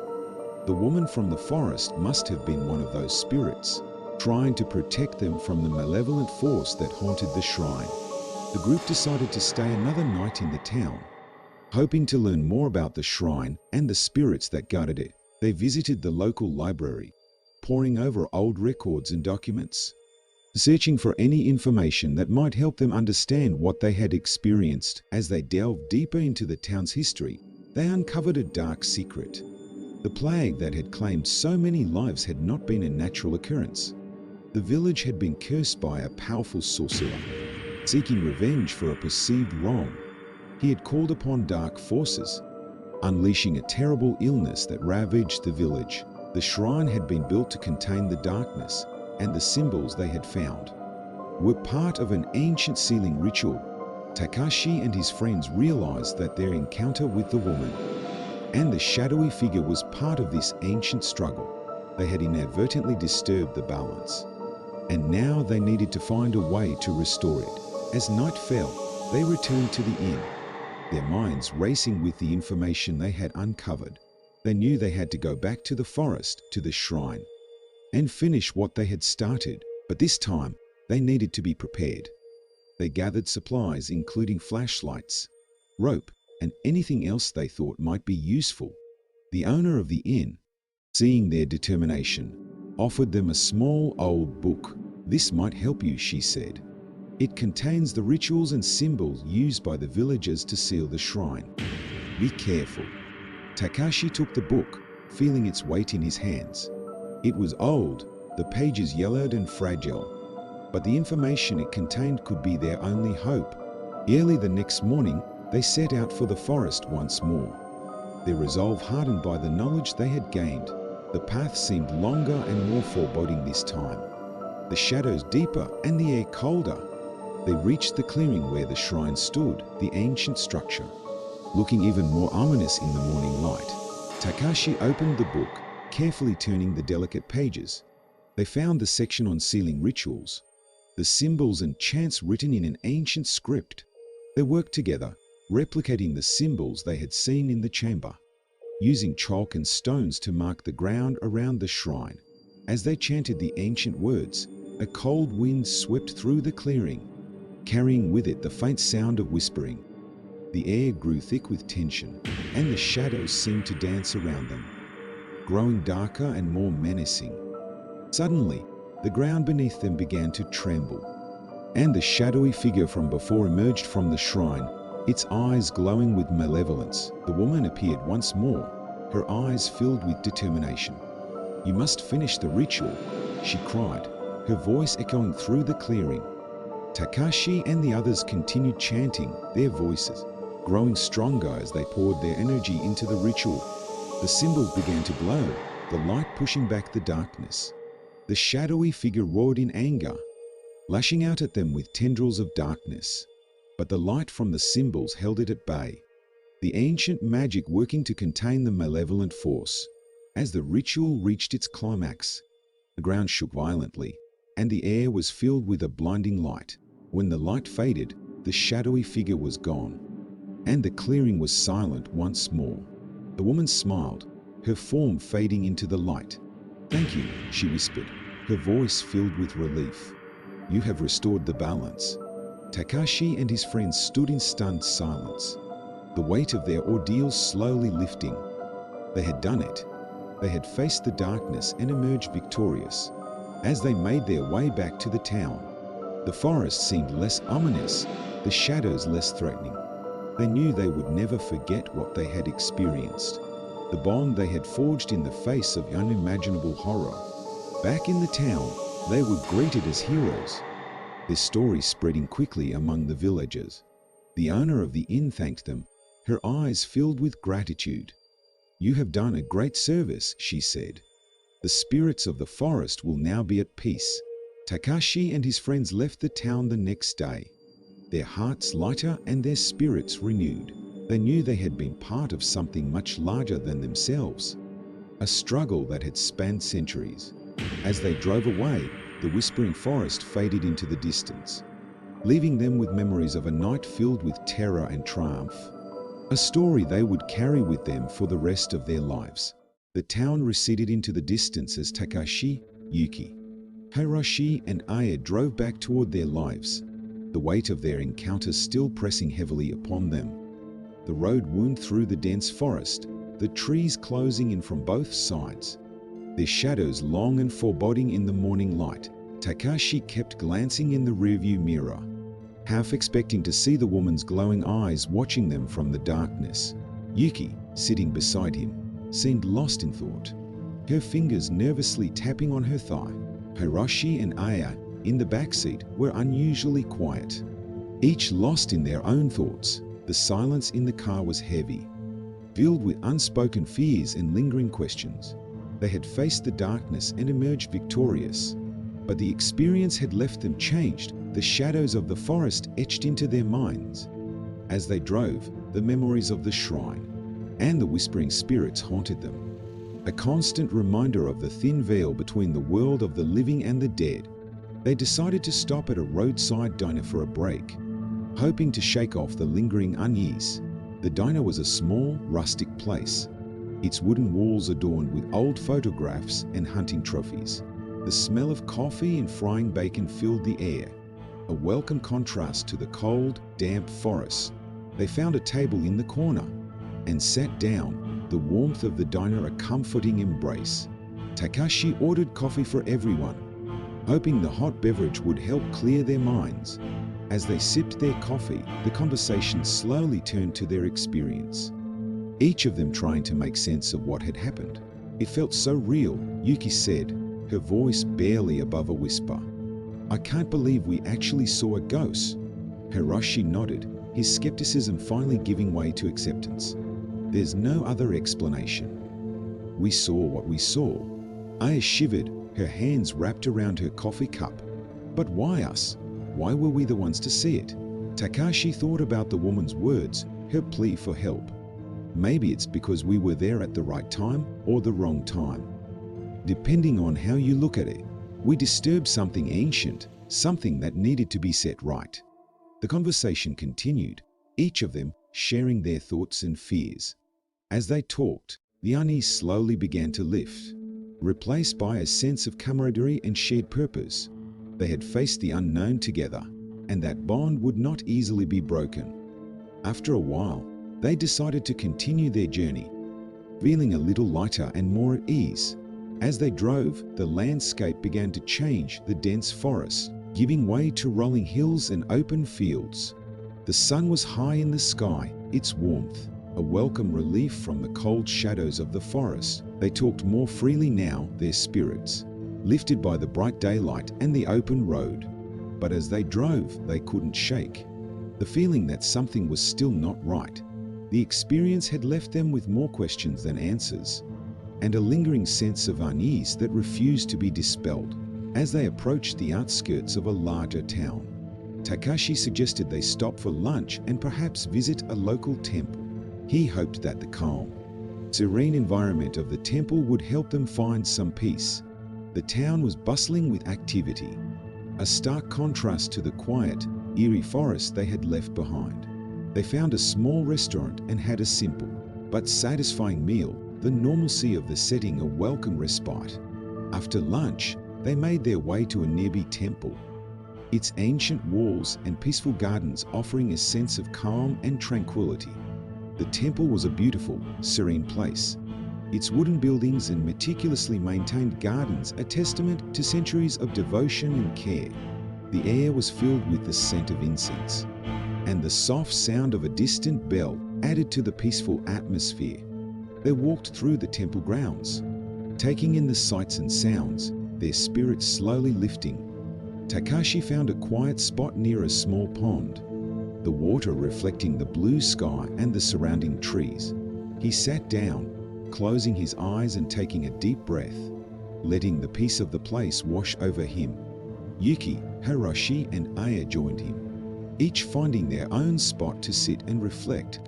The tranquility of the temple was a balm for their troubled minds, the events of the past days slowly fading into the background. As they sat there, Takashi thought about the woman and the spirits they had encountered. He wondered if they had truly found peace, if their actions had finally laid the restless spirits to rest. The thought gave him some comfort, a sense of closure that he had not felt before. After a while, they decided to explore the town a bit more, hoping to find some answers to the lingering questions that haunted them. They visited the local museum, its exhibits offering a glimpse into the town's rich history. They learned about the area's ancient traditions, its folklore, and the legends that had been passed down through generations. One exhibit, in particular, caught Takashi's eye. It was a collection of old documents and artifacts related to the shrine they had found in the forest. The documents were written in an ancient script, but the curator, an elderly man with a deep knowledge of the town's history, offered to translate for them. As he read the documents, a story began to unfold. It was the tale of a powerful sorcerer who had once lived in the area, a man who had called upon dark forces to exact his revenge on those who had wronged him. The shrine had been built to contain the darkness he had unleashed, and the symbols they had seen were part of an ancient sealing ritual. Takashi and his friends listened intently, the pieces of the puzzle slowly falling into place. They had been part of something much larger than themselves, a struggle that had spanned centuries. The curator told them that the spirits of those who had died in the plague were still believed to haunt the area, unable to find peace. The shrine and its seals were the only thing keeping the darkness at bay, and any disturbance could have catastrophic consequences. Takashi felt a chill run down his spine as he realized the gravity of their actions. They had inadvertently disturbed the balance, and it was up to them to ensure that the seals remained intact. The curator thanked them for their efforts, his eyes filled with gratitude. "You have done a great service," he said. "The spirits of the forest will now be at peace." Takashi and his friends left the museum with a newfound sense of purpose. They knew that their journey was not yet over, that there was still work to be done. As they drove back to the forest, their resolve hardened by the knowledge they had gained, they felt a sense of determination. They had faced the darkness once, and they would do it again if necessary. The forest loomed ahead, its shadows long and deep. But this time, they were prepared. They had the knowledge, the tools, and the strength to face whatever lay ahead. As they approached the shrine, the air grew cold and the whispering began once more. But this time, they were not afraid. They knew what they had to do. Together, they walked into the darkness, their hearts filled with determination and courage. The forest seemed to watch them, the shadows, whispering secrets that only they could hear.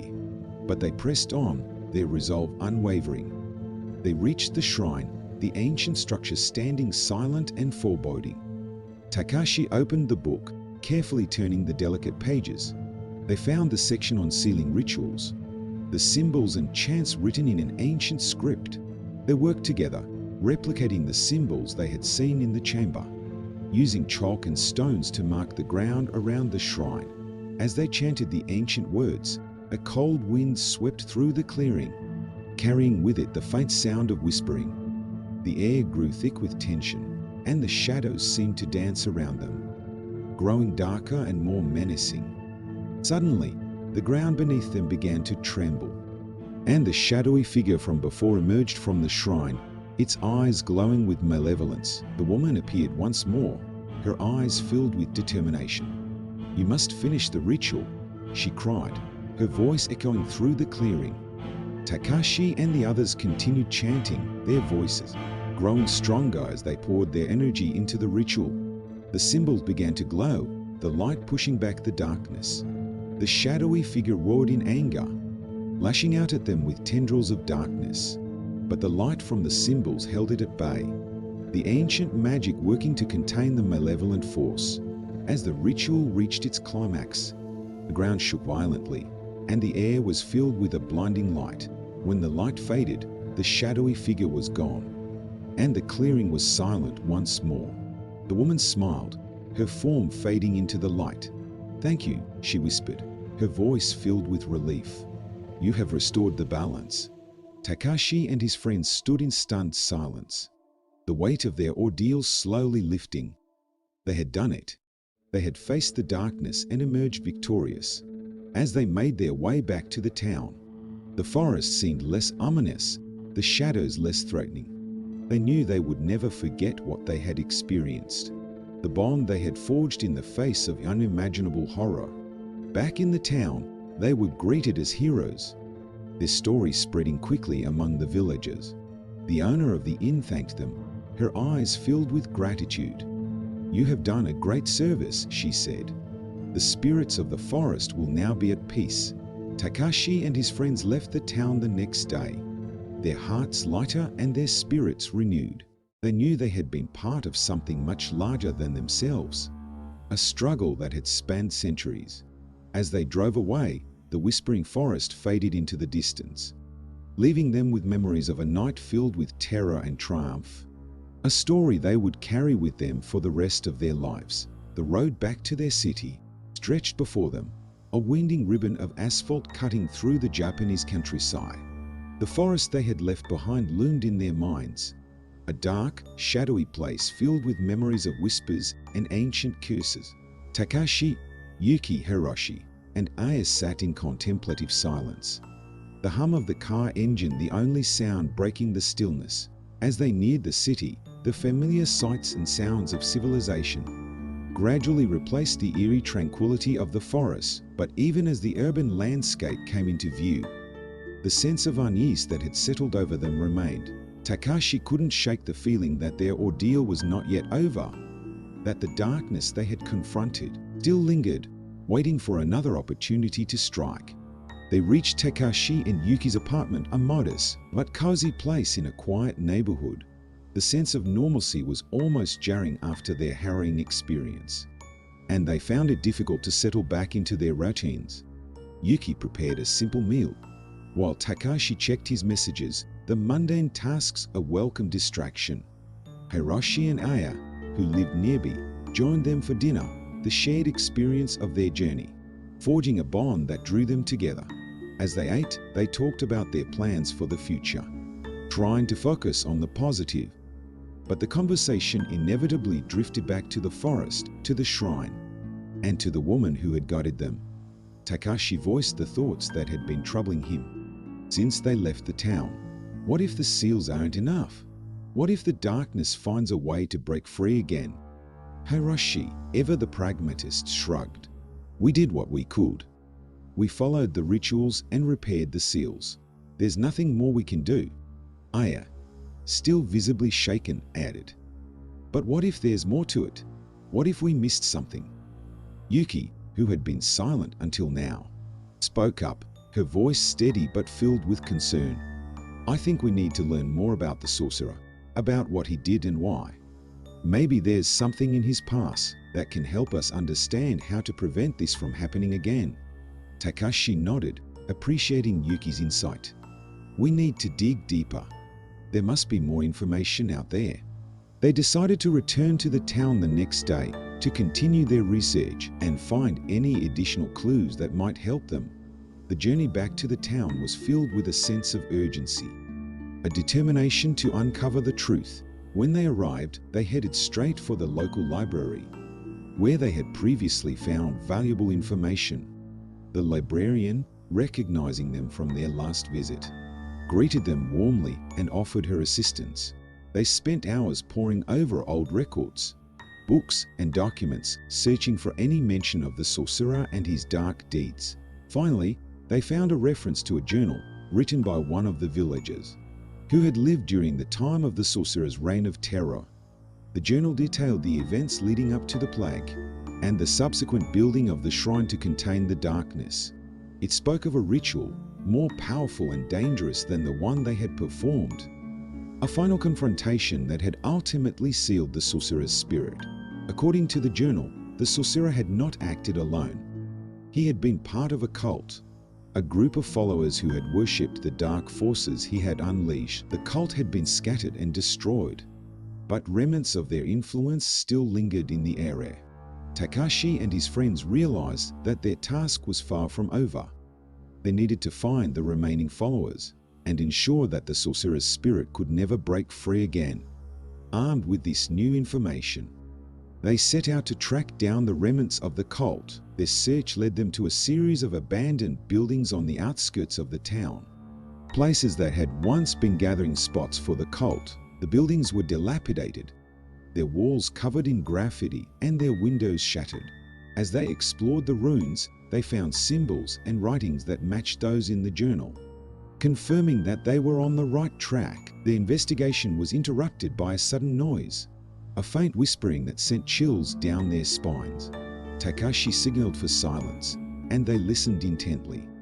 The whispering grew louder, more distinct, echoing through the empty halls of the building. They followed the sound, moving cautiously, their senses on high alert. The whispers led them to a hidden chamber, its entrance concealed behind a heavy wooden door. Takashi pushed the door open, revealing a dark, musty room filled with old books and strange artifacts. In the center of the room stood an altar, its surface covered in symbols and offerings. A figure stood before the altar, cloaked in darkness, its eyes glowing with a malevolent light. The figure turned to face them, and they recognized it as the shadowy presence from the shrine. "You should not have come here," it said, its voice a low, menacing growl. Takashi stepped forward, his resolve unwavering. "We came to end this, once and for all." The figure laughed, a chilling sound that echoed through the chamber. "You cannot defeat me. I am eternal. The darkness will always find a way." Yuki, Hiroshi, and Aya joined Takashi, their faces set with determination. "We will stop you," Yuki said, her voice firm. "We have the knowledge and the strength to do so." The figure lunged at them, its form shifting and writhing like a mass of shadows.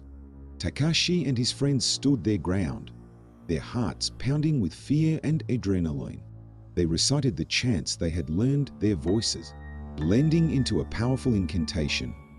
The symbols on the altar began to glow, their light growing brighter as the chants grew louder. The figure screamed in rage and pain, its form disintegrating under the force of the incantation. But just as they thought they had won, a new threat emerged. The shadows in the room coalesced into a new form, larger and more terrifying than before. The sorcerer's spirit had found a new vessel, drawing power from the darkness around them. Takashi realized that they needed to destroy the artifacts and books in the chamber to sever the sorcerer's connection to the physical world. He grabbed the nearest artifact, a twisted piece of metal, covered in runes, and smashed it against the altar. Yuki, Hiroshi, and Aya followed his lead, destroying the objects in the room with a fierce determination. The chamber shook with the force of their actions, the walls cracking and the ceiling threatening to collapse. The sorcerer's new form roared in fury, its power waning as each artifact was destroyed. Finally, Takashi found the journal that had detailed the final confrontation. He held it over the altar, his hands trembling. "This ends now," he said, his voice filled with resolve.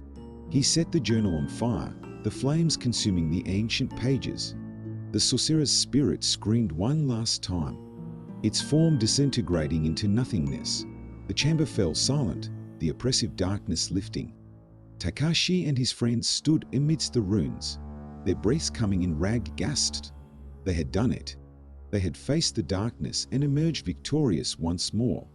As they made their way out of the building, the first rays of dawn broke over the horizon, casting a warm light over the town.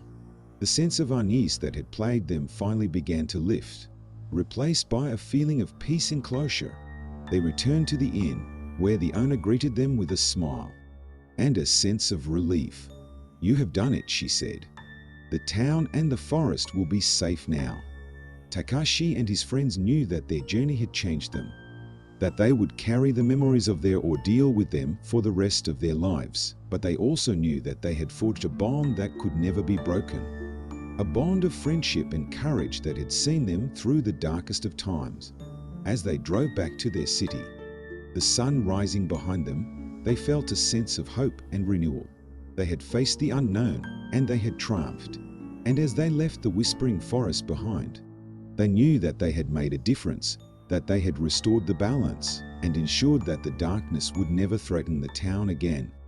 Their story would live on, a testament to their courage and determination. A story of shadows in the wilderness and the light that had banished them.